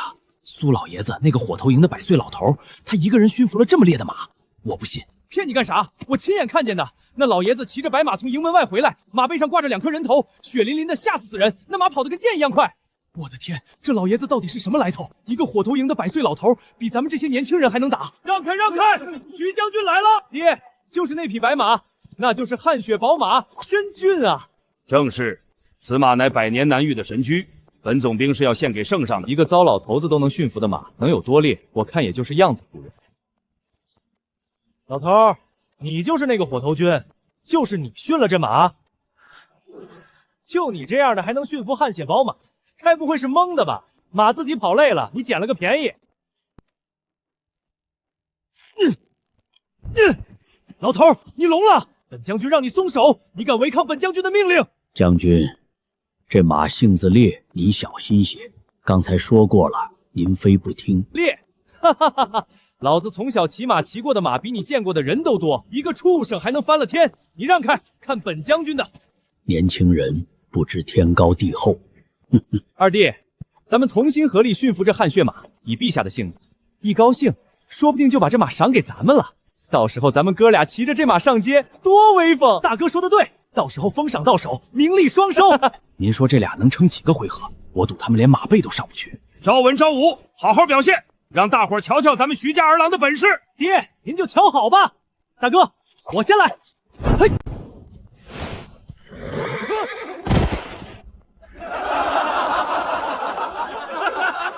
就这，还从小骑的马比人还多，骑的都是驴吧？还是那种3条腿的驴？笑什么笑？老子刚才没准备好，再来，都给我闭嘴！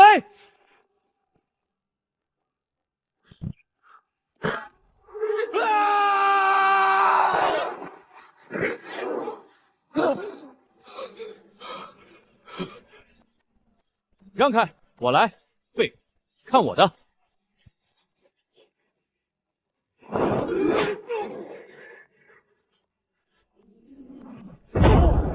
这就是开国大将军教的骑术，一个摔狗吃屎，一个摔4脚朝天，真是名师出高徒啊！徐家这骑术真是祖传呐！朝文朝武，再来，本总兵当就不信了！我就不信了，一个糟老头子都能驯服的畜生，咱们驯不了。今天不驯服这畜生，老子不姓徐！年轻人心比天高，想装逼是需要实力的。有这份心，不如多练几年功夫。老子今天不驯服你，誓不为人！老子跟你杠上了！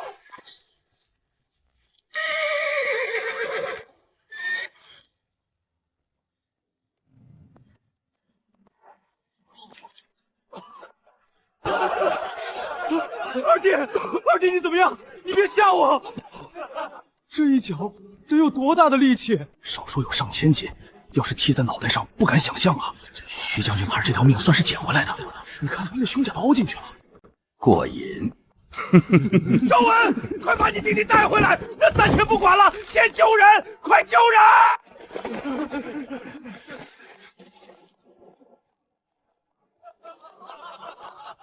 这就是徐总兵的儿子，大将军的徒弟，搞不定也就算了，还被马踢了，还开国大将军的徒弟呢。我看还不如咱们火簇营的老爷子，让众人看我们笑话也就罢了，还敢伤我弟弟，你找死！今天不把你抽死，我不姓徐。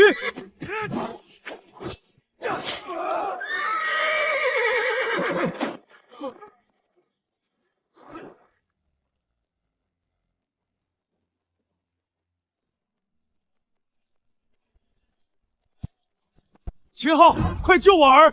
他们要是有个三长两短，本总兵不会放过你们任何人！快救他们！可恶，离得太远了！救！不好，若是踢死了他，这马也活不成了，非拦住不可。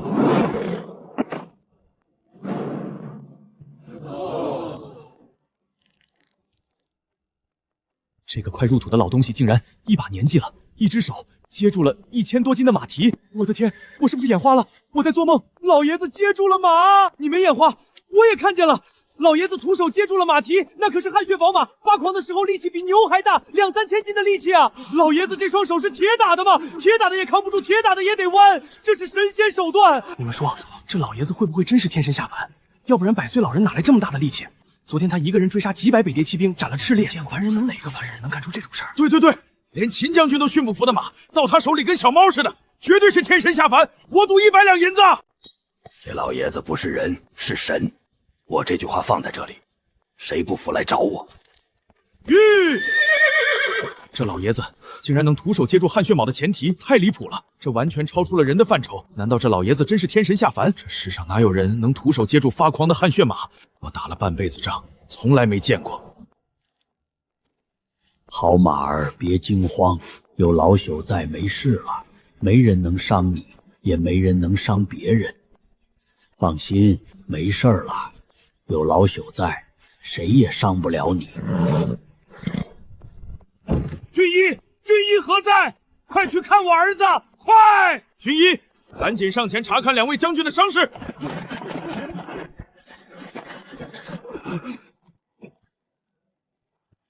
这两兄弟最好没事儿，不然那总兵大人怕是又要找咱们俩的麻烦了。不打仗的时候，老朽最大的愿望就是安安静静的在火头营待着，劈劈柴，挑挑水，晒晒太阳，多好！行，咱们俩生死与共。苏老爷子牛逼，也只有您才能轻松驾驭汗血马，真乃天神下凡啊！来了，铁子快来了！老爷子回来了，骑着汗血马威风！我决定了，我要拜老爷子为师，跟着他学骑术，学刀法。是啊，苏老爷子和百岁都怀着一颗杀敌报国的心，我们也要向他学习，杀一个够本，杀2个赚了。老爷子，我来帮您牵马，您歇着。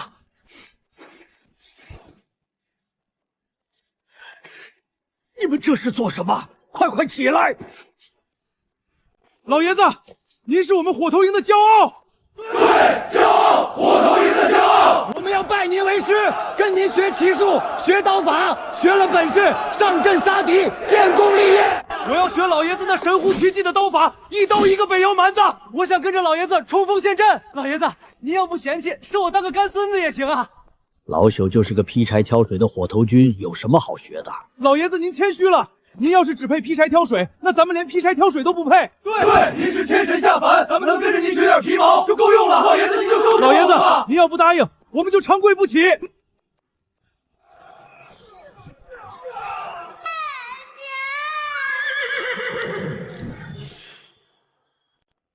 你们真的想学刀法？是。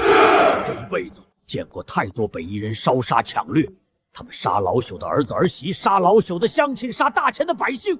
他们不把我们当人看，我们也不必把他们当人看。你们想学老朽教你们，但记住，学了刀法不是为了自己人逞强斗狠，是为了多杀几个北狄蛮子，是为了保护身后的百姓，是为了让你们的爹娘妻儿不用再提心吊胆的过日子。但是老朽丑话说在前头，你们白天劈柴煮饭已经够累了，晚上练武会比现在累10倍100倍。谁要是顶不住，现在就说，到时候吃不了苦，可别怪老朽不讲情面。老爷子，咱们虽然比不上您天神下凡，但也不是吃不了苦的孬种。对，再苦再累都要坚持。既然选了这条路，跪着也要走完，请老爷子教我们。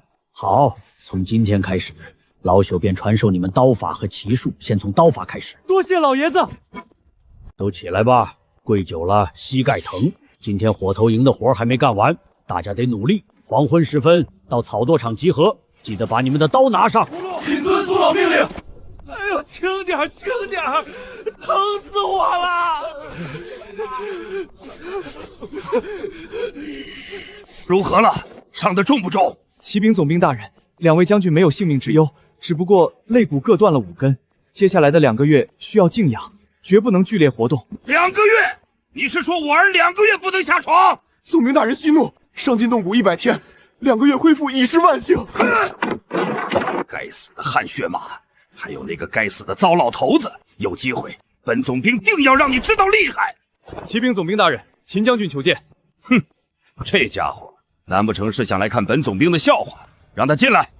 2位将军受伤，末将特来探望，还请总兵大人节哀，让2位将军好好养伤。末将还有要事。前夜北敌夜袭，粮草损失惨重，末将清点过了，目前军中存粮只够全军吃10天。10天？怎么会只剩10天？运粮通道已被北敌切断，下一批粮菜最快也要半月后，这中间的5天缺口，若无办法填补，军心必乱。本总兵知道了，你先下去，容我想想办法。粮草的事我会解决。是。许世贵，我倒要看看这次你还要怎么贪生怕死的想办法。张县令，本史川让你办的事办得如何了？回禀总兵大人，下官已经找到了应对之策。哦，说来听听。3年前，前任县令曾在清河县外的清风镇修建了一座隐秘的粮仓，里面储存了不少粮草，本是为防范旱涝灾害准备的。这3年来，清河县风调雨顺，那批粮草便一直留存着，未曾动用。上一任县令倒是做了件明智之事。不过张县令，你在清河县当了3年父母官，这样的好地方，你竟然没有动它。总兵大人明鉴，并非下官不想动，实在是动不了。为何动不了？那粮仓虽在镇外，可四周都是匪徒地盘，下官曾派过几次人去查，都被拦了回来，所以那批粮草就一直搁在那里，未曾取用。张玉，你好大的胆子！粮仓被匪徒占了3年，粮食怕是早被搬空了。你现在告诉本藏兵有何用？来人，把这个糊弄本官的狗官拉下去，打100军棍！饶命！大人饶命！总兵大人饶命！总兵大人饶命！下官话还没说完，那粮仓建得极为隐蔽，入口在一条干涸的河道下面，外面用乱石封着，根本看不出来。那群匪徒清风镇盘踞3年，从未发现那座粮仓。下官敢以项上人头担保，粮草一粒都没少。跪下。是。张大人，你早说嘛，害得本总兵误会了你。总兵大人，只要您派兵前往，下官亲自带路，将粮草搬回，可解大军燃眉之急。不过清风镇匪徒不少，手段狠辣，总兵大人得派精兵前往，方能万无一失。精兵，本总兵自然会派。就依张大人所言，今夜连夜出发，劳烦张大人准备好带路。下官遵命，下官这就去办。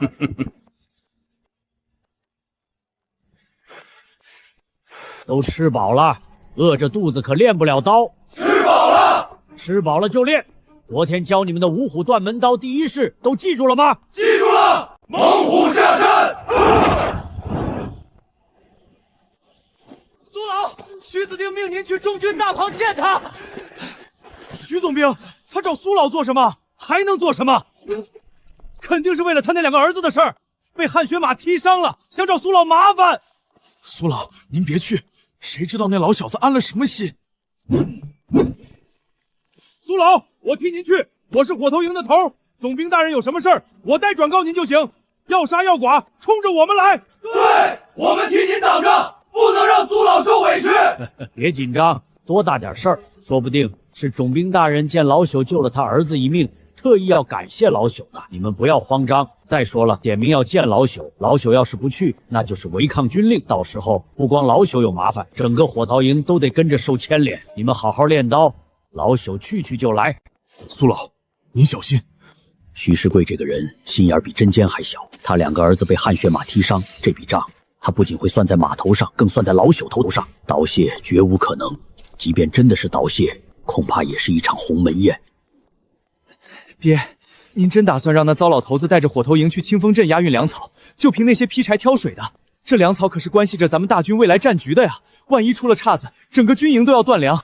我当然知道粮草重要，正因为重要，才要让那糟老头子去。这糟老头子，我早就看着就不爽，占了汗血马不说，还害得你们两个伤成这样。这笔账得算在他的头上。这次押运粮草就是一个绝佳的机会。清风镇匪徒盘踞，凶悍得很。他带着火头营那些老弱病残去运粮，十有八九被匪徒发现。到时候他要是死在匪徒手里最好，省得本总兵亲自动手。他要是狼狈逃回来呢？逃回来那就更好了。办事不力，折损兵马，本总兵正好按军法处置，斩了他的脑袋。然后那匹汗血马自然就回到了本总兵手里，再也没有人跟本总兵抢了。爹，那批粮草怎么办？万一真被匪徒抢走了，咱们大军可就要断粮了。放心，就凭清风镇那些毛贼，还能从大前军队手里抢走粮草。等那糟老头子任务失败，本总兵再派2000精锐前往清风镇，杀光匪徒，夺回粮草。既能除掉那糟老头子，夺回汗血马，又能剿灭匪徒，为民除害，还能保证粮草安全。这是一箭三雕啊！是一箭四雕，还能让那些跟着起哄的士兵看看跟爹作对是什么下场！哈哈哈哈哈！知父莫若子。骑兵总兵大人，苏沫到了，让他进来。苏木参见总兵大人。苏老爷子，快请起，快请起！老爷子在校场上救了我儿一命，本总兵还没好好感谢你呢。笑面虎，越笑得欢，心里越藏着刀，举手之劳罢了。总兵大人不必挂怀。不，本总兵一向有恩必报，老爷子救了我儿，这份恩情一定要还。这样吧，本总兵封你为火头营的头。火头营的头，赵大嘴干得好好的，我一个刚来的新兵，凭什么当？这是把我火上烤啊！苏老爷子，你就别谦虚了，这个位置非你莫属。现在你在军中的威望比我都高，要是不封你，弟兄们该怎么看我？这是命令，不得违抗。命令？哼哼，就等着我拒绝好抓把柄了。天不让你如愿。多谢总兵大人，老朽定不负所托。现在本总兵还有一件事需要苏老爷子去办。何事？统兵大人请讲。被敌人烧毁了我军近半粮草，存粮只够10天了，再不补充，咱们自己就得饿垮。你是知道的，士兵没饭吃还打什么仗？本总兵查到清风镇有一座隐秘粮仓，我想让你带着火头营的兄弟们去，将那批粮草押运回营。哼哼，本总兵知道老爷子武功不凡，必定能成功。带火头营去押粮，那是200个劈柴烧火的杂兵，不是送死就是等我失败被罚，这坑洼真够深的。支线任务已发放，任务成功可获得30天寿元屠龙刀。屠龙刀还有30天寿元，原本我就没打算拒绝。谨遵总兵大人命令，老朽现在就回去准备。他答应了，答应的这么干脆，他是不是没听明白？清风镇可是匪窝啊！这糟老头子，他到底打的什么算盘？苏老去了这么久，该不会出事了吧？那徐总统心狠手辣，什么事干不出？他2个儿子被马踢了，能咽下这口气？闭上你的乌鸦嘴！苏老是什么人？那徐总统能拿他怎么样？看那边，苏老回来了，回来了！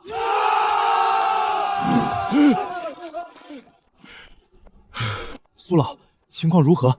那徐总兵没有为难您吧？徐世贵封了老朽为火头营统领，并命我带火头军前往清风镇押运粮草。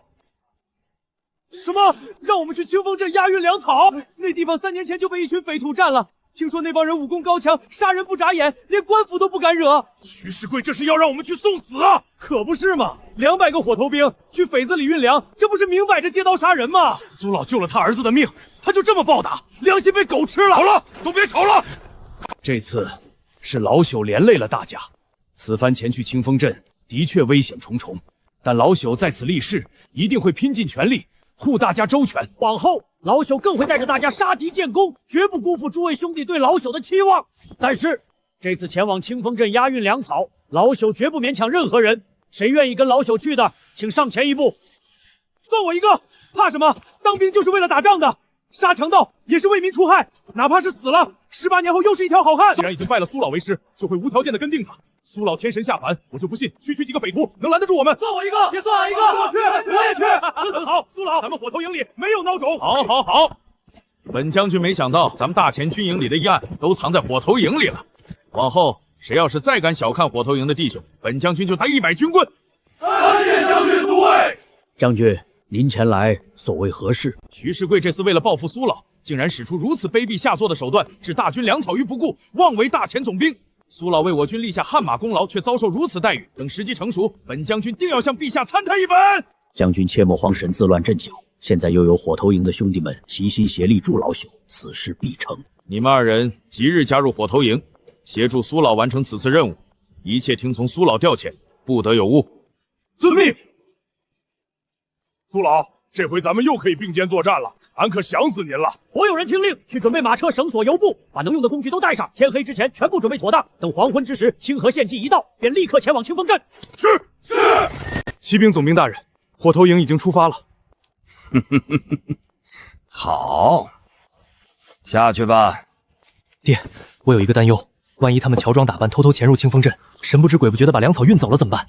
哦，说来听听。要是那些匪徒根本没发现，那咱们的计划不就泡汤了？这一点你大可放心，你爹我做事什么时候漏过算计？我早就命人暗中前往清风镇，给那些匪徒放了消息，告诉他们大前火头营即将前往清风镇搬运粮草，而且我还特意加了一条，领头的那个老头骑着的是一匹100年不遇的汗血宝马。妙啊，爹，您这一招太妙了！这样一来，那些匪徒必定会在半路截杀火头营。有了汗血马的消息，那些贪婪的土匪肯定会盯着那个老头子不放，让他陷入重围，插翅难逃。那匹该死的汗血马一脚踢断我5根肋骨，要不是想着要送京城给圣上瞧瞧，我早就把他大卸8块了，让他变成马肉干。哼，你好好养伤，别耽误了建功立业。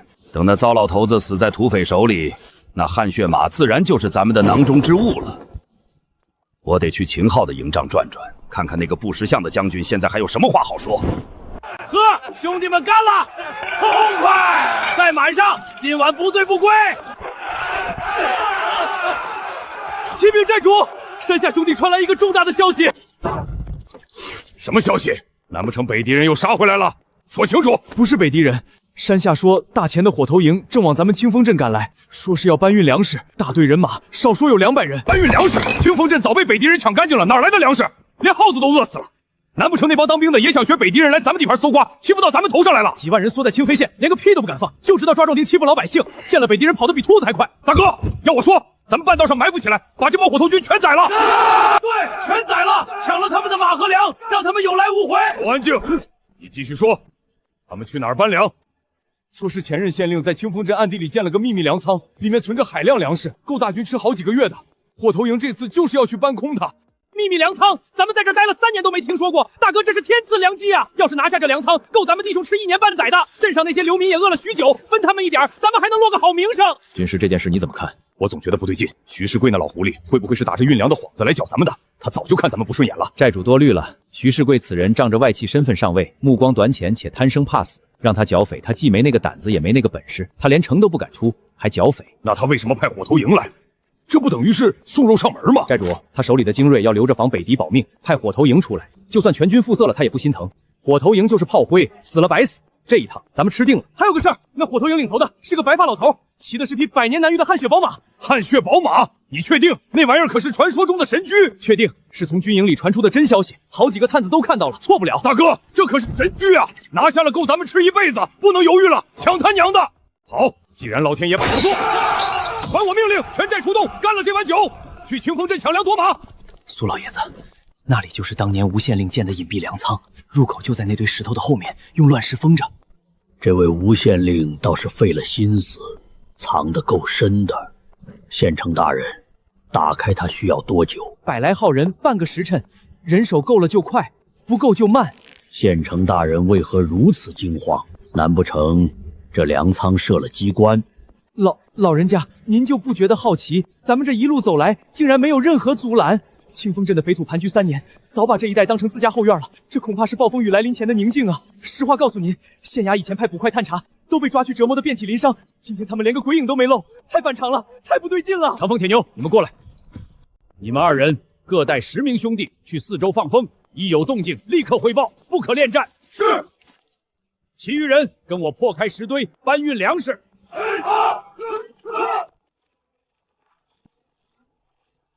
苏老，粮食，好多的粮食，满坑满谷，够咱们大军吃上1个月的。好啊，这趟没白来，赶紧搬，搬完赶紧撤。这鬼地方我一刻都不想多待。对，快，搬完走人。搬可以，慢点搬，别着急。苏老，为啥要慢？咱们不应该快点搬完回营吗？让你们慢，你们就慢，少说话，听指挥。放慢速度，一来是引蛇出洞，省得回城被俘。苏老，山坳东边林子里有动静，至少200人，正刀的反光都看到了。沉得住气，等他们露面。兄弟们，刀都准备好了吗？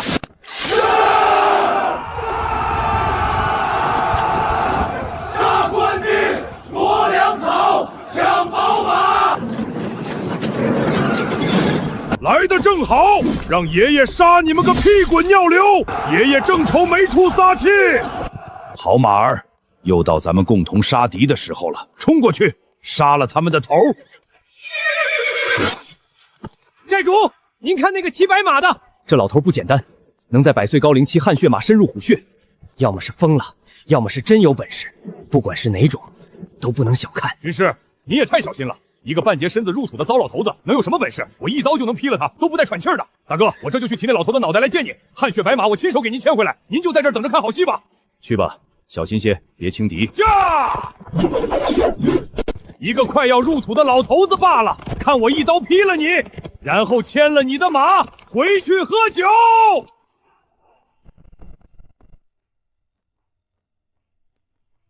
老头儿，都快入土了，还来当兵，不在家抱孙子，跑这儿来送死，你是不是活腻了？还骑着汗血毛马，简直是暴殄天物！识相的把马留下，饶你不死，不然连你一起剁了！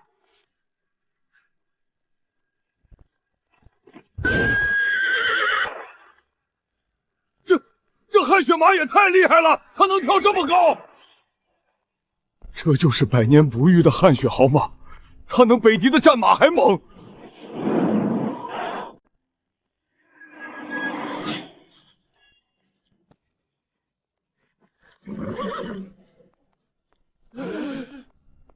二当家被杀了，一刀就一刀。那老头是什么来头？二当家可是山寨第2高手，二当家的武功仅次于大当家。这老头是人是鬼？他是妖怪变的吧？我终于明白了，徐世贵不是蠢，而是这个老人根本不需要精锐，他一个人就是精锐中的精锐。孟先生，这大前军中何时出现了这么一个猛将？我怎么从来没听说过？我也不知道。大前武功最高的应是秦昊，从未听说过此等人物。兄弟们，跟他拼了，为二当家报仇！杀！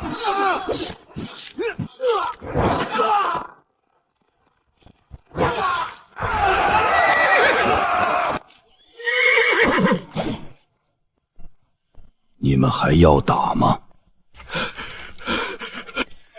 老头别欺人太甚，我跟你拼了！随我杀！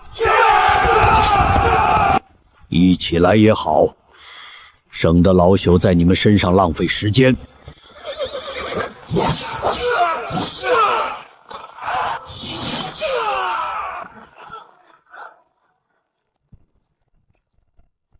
这老头到底是什么怪物？身体像长在马背上一样稳，骑了20年马的人都没有他稳。这刀法，这骑术，他根本就不是人。小子，只剩你了，看你枪法不错，底子扎实。要是去参军，必定能杀敌建功，为何要落草为寇？哼！大前军队没几个好东西，当官的贪赃枉法，当兵的欺压百姓。老子宁肯落草为寇，也不去给那些狗官卖命。既然如此，老朽成全你。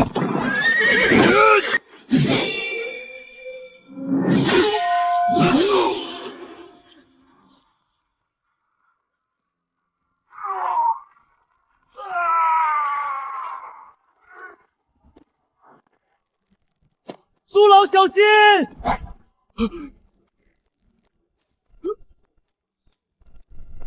所有兄弟撤退！撤退！快撤！哎，这就跑了！爷爷，我还没打过瘾呢。苏老，咱们要不要乘胜追击，一鼓作气拿下清风寨，也算是大功一件。对，杀上清风寨！苏老您一声令下，俺第一个冲进去！杀上清风寨，剿了这帮匪徒，为民除害。穷寇莫追，咱们的任务是运粮回营，其他的事不必理会，继续搬粮食。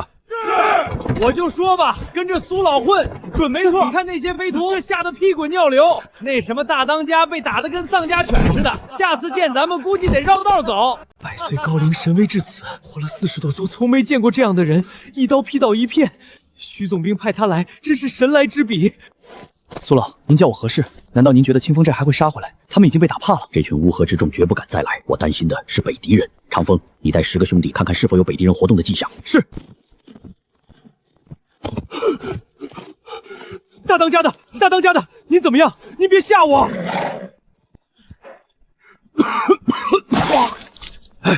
死不了。军师，赶紧让兄弟们进寨，把寨门关上。要是那群火头军追杀过来，咱们就麻烦了。快回山寨，别磨蹭！关门，关门！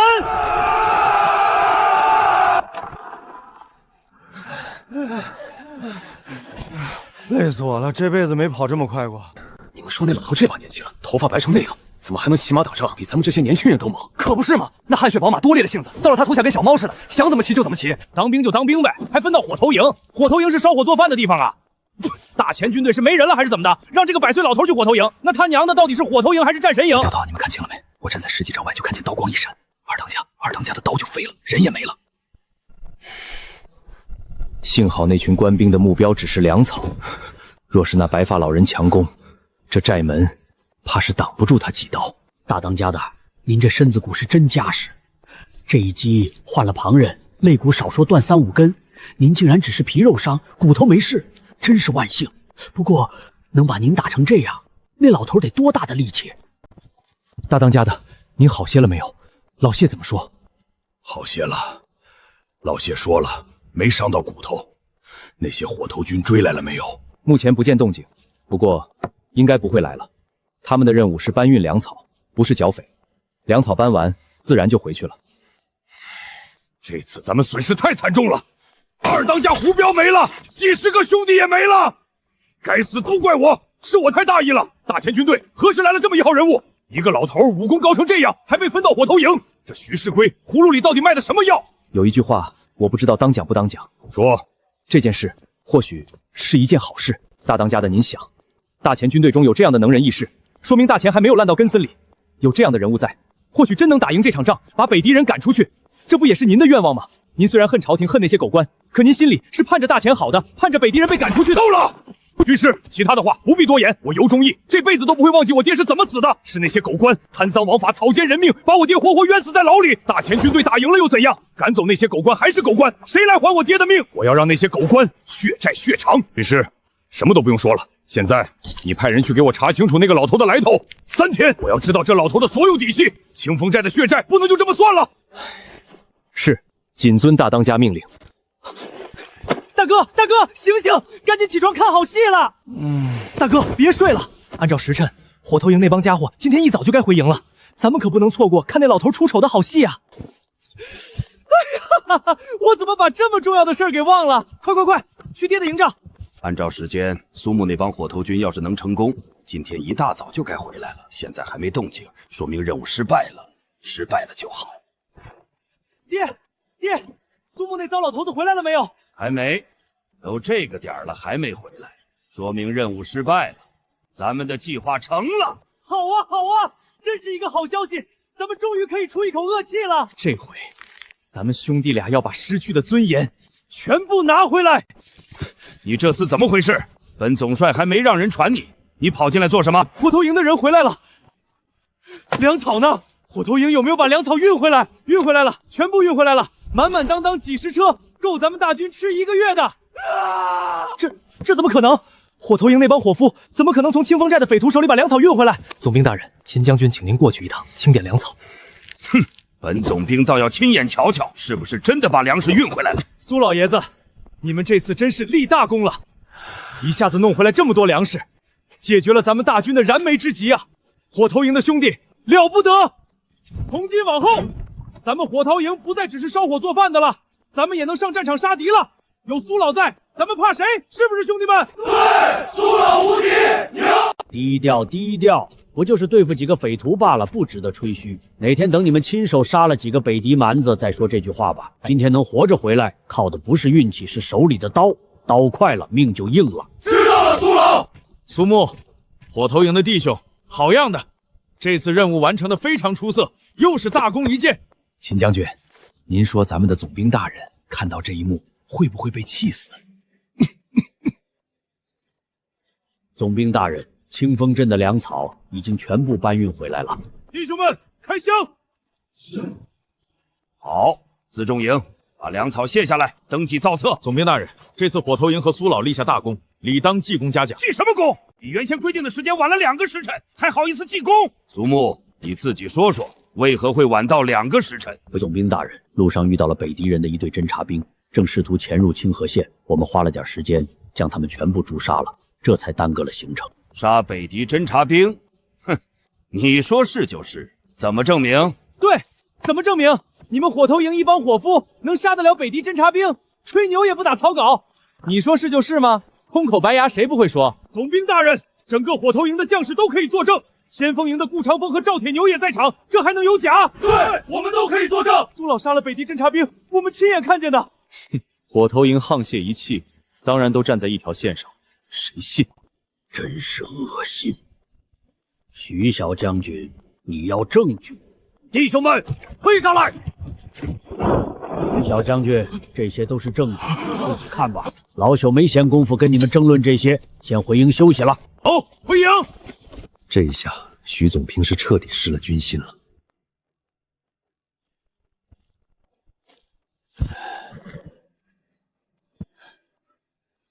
丁，恭喜宿主完成支线任务，前往清风镇押运粮草，获得奖励30天寿元屠龙宝刀。好刀，这一趟收获不小。有了它，配合五虎断门刀法，下次再遇到赤烈之流，一刀足矣。只要拿下清河县，整个北境5州13城将全部落入本王手中。到那时，南下中原便是一马平川。王爷，咱们何时对清河县用兵？自从赤烈被杀，末将这心里就窝着火。大前军队不过是一盘散沙，根本不配做我北敌铁蹄的对手。只要你一声令下，末将有信心3天之内拿下清河县。野鹿将军莫要心急，自古成大事者都需要未雨绸缪。战场上的胜负不在3、5日之间，而在庙堂之上的运筹帷幄。王爷，以咱们北敌铁蹄的实力，根本不用如此忌惮那些大钱软蛋。末将愿立下军令状，末将定将清河县城献于王爷帐前。君作为3军统帅，岂能如此鲁莽？清河县是咱们统治北境的最后一关，越是到最后刻，越要谨慎行事，一步走错，满盘皆输。此番本王的目的是要以最小的损失拿下清河县。王爷英明，末将去操练兵马了。王爷，咱们的雅鲁将军按耐不住了呀。武将嘛，血性十足，毛躁些也能理解。军师，咱们派出去的侦察小队可有消息？估计很快就有消息了。报！何事如此慌张？启禀王爷，军师派往清河县的探子回来了，有重要军情。让他进来。参见王爷。起来说话，打探的如何？启禀王爷，关于杀死赤烈将军的内人，已经打探清楚了。杀人者的确是一名白发苍苍的老者，年近100岁，名叫苏木。100岁，替孙女参军那个？正是。此人虽然年迈，却力大无穷，刀法通神。入营当日便徒手驯服了汗血宝马，后来编入火头营。前几日又带着火头营前往清风镇押运粮草，击退了盘踞安鄂多年的匪土。另外，咱们的那支侦察小队也遭遇了苏木全军覆没。末将赶到时，只看到10几具尸体和一地的残盔破甲。一个100岁老人徒手驯服汗血马，带火头营灭匪，还能灭掉咱们的精锐侦察队，这怎么可能？100岁高龄，连走路都费劲，如何能有这般本事？那个总兵徐世贵是如何对待此人的？回王爷，徐世贵与苏木极度不和。徐世贵此人心胸狭隘，因2个儿子被汗血马踢伤而迁怒苏木。苏木立下大功，他不但不嘉奖，反而以善骑血马为由功过相抵，派苏木去清风镇，也是存了借刀杀人的心思。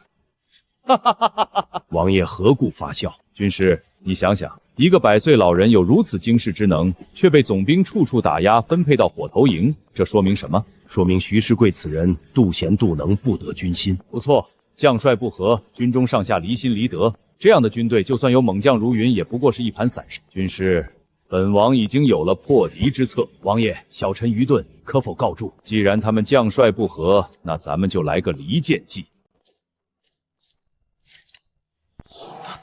谁？站住！别跑！几位兄弟别紧张，我是辎重营的，夜里睡不着，出来走走。哪个队的？队长是谁？小的火头营的，不，辎重营的，队长姓王。怎么回事？启禀校尉，此人深夜在营中鬼祟行动，自称是辎重营的地属，可连队长的名字都说不利索，还带着北边的口音。你哪个营的？辎重营的。辎重营校尉是谁？是拿下！拓跋罕，北狄右贤王。久闻苏穆老将军威名，武功盖世，忠义无双。本人心向往之，愿以黄金1000两、良马100匹为聘，恭请老将军移驾北狄。本王绝不使情。说，谁派你来的？这封信是什么意思？你给老子老实交代！不好，他服毒了。校尉，这是北狄密探的标记。校尉，这封信今晚的事儿，你们几个谁都不许说出去，听明白了没有？明白。兵员新老参半，粮草吃紧。徐世贵那个老狐狸又只顾谄媚，得想个法子绕过徐世贵，把苏老的事直接递到圣上面前。可这谈何容易？将军，进来。将军，您看看这个，哪里来的？今晚抓到的北狄探子血头身上搜出来的。将军，该如何处理这件事？这封信是假的。对，末将也觉得这是假的。苏老爷子绝对不可能通敌叛国。苏老的儿子儿媳5年前死于北狄之手，唯一的孙女也差点被掳走，他恨北狄入骨。这是离间计。拓跋罕想借徐税的刀杀了苏穆，看来苏老已经成了他们的眼中钉了。好毒辣的计策！徐总兵本就容不下苏老，这信要是落到他手里，这件事还有谁知道？只有巡逻的几个弟兄。末将已封了口，弟兄们都信苏老，说苏老要是叛国，太阳得打西边出来。好，你下去再叮嘱一遍，一个字也不许外传。是，将军。末将跟了您多年，有句话一定要说：苏老虽然年迈，但实力绝无民有，是我军猛将，咱们可得护住苏老。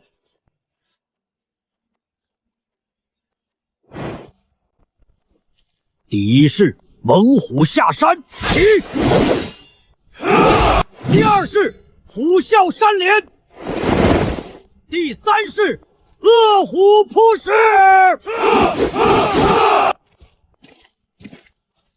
将军，您看，这刀法刚猛霸道，没有花干子，全是杀人计。苏老真是尽心尽力啊！他这么大岁数了，自己不但在战场上拼命，还想着怎么提升火头营。这或许是我见过的最纯粹的刀法，唯有生死间的杀戮。苏老，大嘴，带弟兄们继续练，不可懈怠。秦将军、张校尉，大清早的怎么有空来火头营？苏老，您真是我辈楷模。即便身处火头营，也不忘传授弟兄们刀法，这份心思，请好佩服。小事一桩，老朽老了，能尽力就备一份力吧。苏老，您看看这个，昨夜抓到的北狄探子身上搜出来的。真没想到，老朽一个100岁糟老头子，竟然能让北狄王爷如此厚爱呀！哈哈哈哈哈！苏老。这件事我们都知道是北狄人的阴谋，可你也知道，徐总兵对您，这封信要是落到他手里，恐怕就成真的了。苏老，咱们该怎么办？要不要把这封信毁掉，就当没发生过？不，把信交给徐世贵。什么？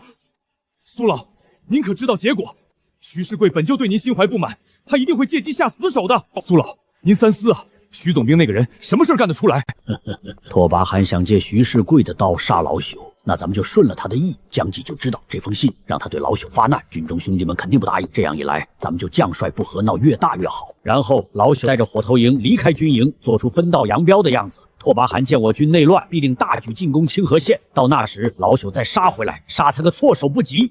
如此风险太大了，万一徐总兵真要杀您，万一大军抵挡不住，万一火头营出意外，任何一环出错，都是万劫不复。可这个计策若是成功呢？大前军队以逸待劳，内外夹击，至少能重创北狄主力。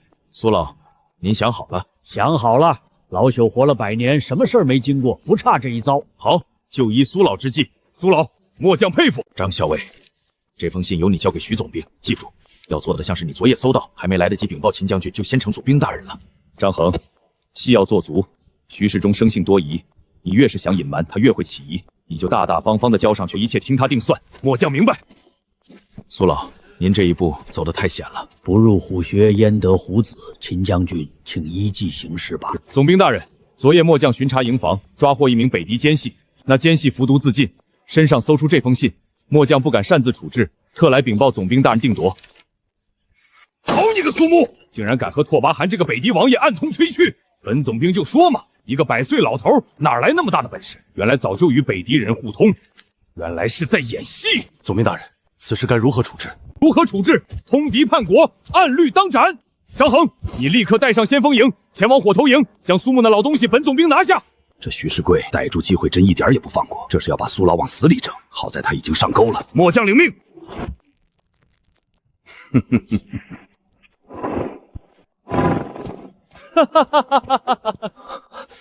爹，您怎么来了？你们看看，这是什么？这是拓跋汗写给苏木的信，真的假的？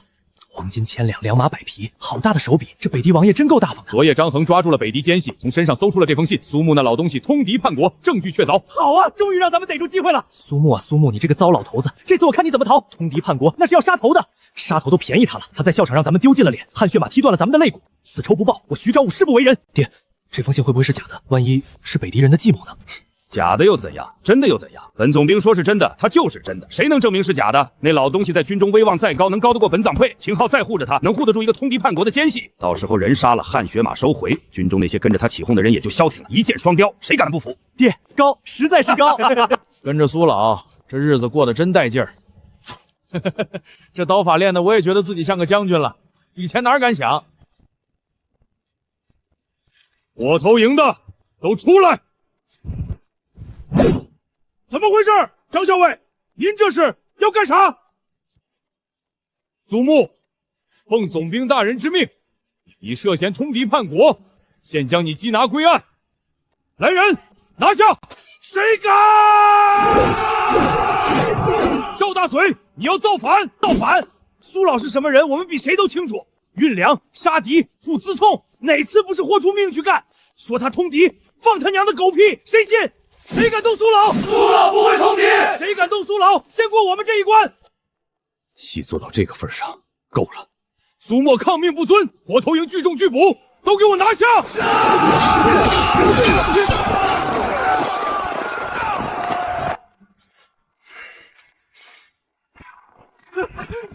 总兵大人，不好了！苏沫带着火头营的人和先锋营打起来了！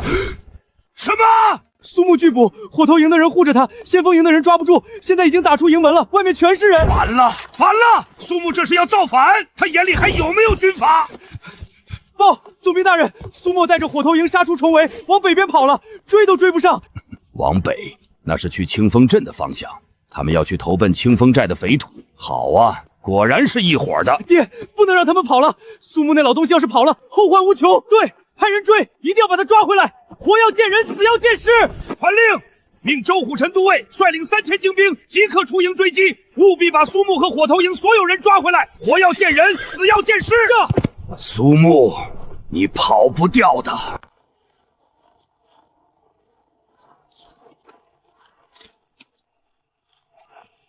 抓住苏母，赏银100两，别让叛徒跑了！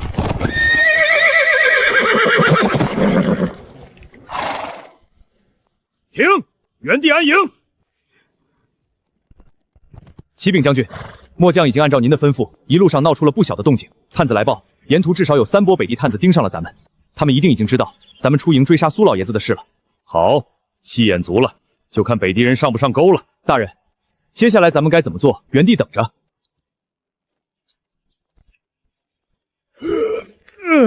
原地安营扎寨，让弟兄们好好休息，养足精神，明日再说。今晚可以生火做饭，不用藏着掖着了。遵命。苏老就在这儿歇吧，这地方咱们熟，心里踏实。前面就是粮仓，背靠山壁，易守难攻。把弟兄们散四面放哨，东边林子里放2个，西边山头上放2个，马拴在粮仓后面的那片林子里，隐蔽些，别让人看见。是。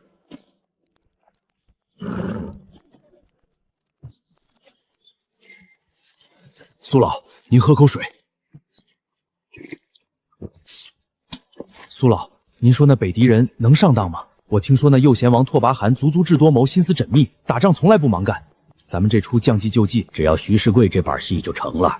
徐世贵已经上钩了，拓跋汗还在外面看着呢。其实老朽心里也没底，拓跋汗此人城府深浅尚未可知，但徐世贵既然已经发难，老朽若不走，便是刀下亡魂。更何况系统打卡只剩最后2天了，绝不能在此时前功尽弃。放心吧，安心等待。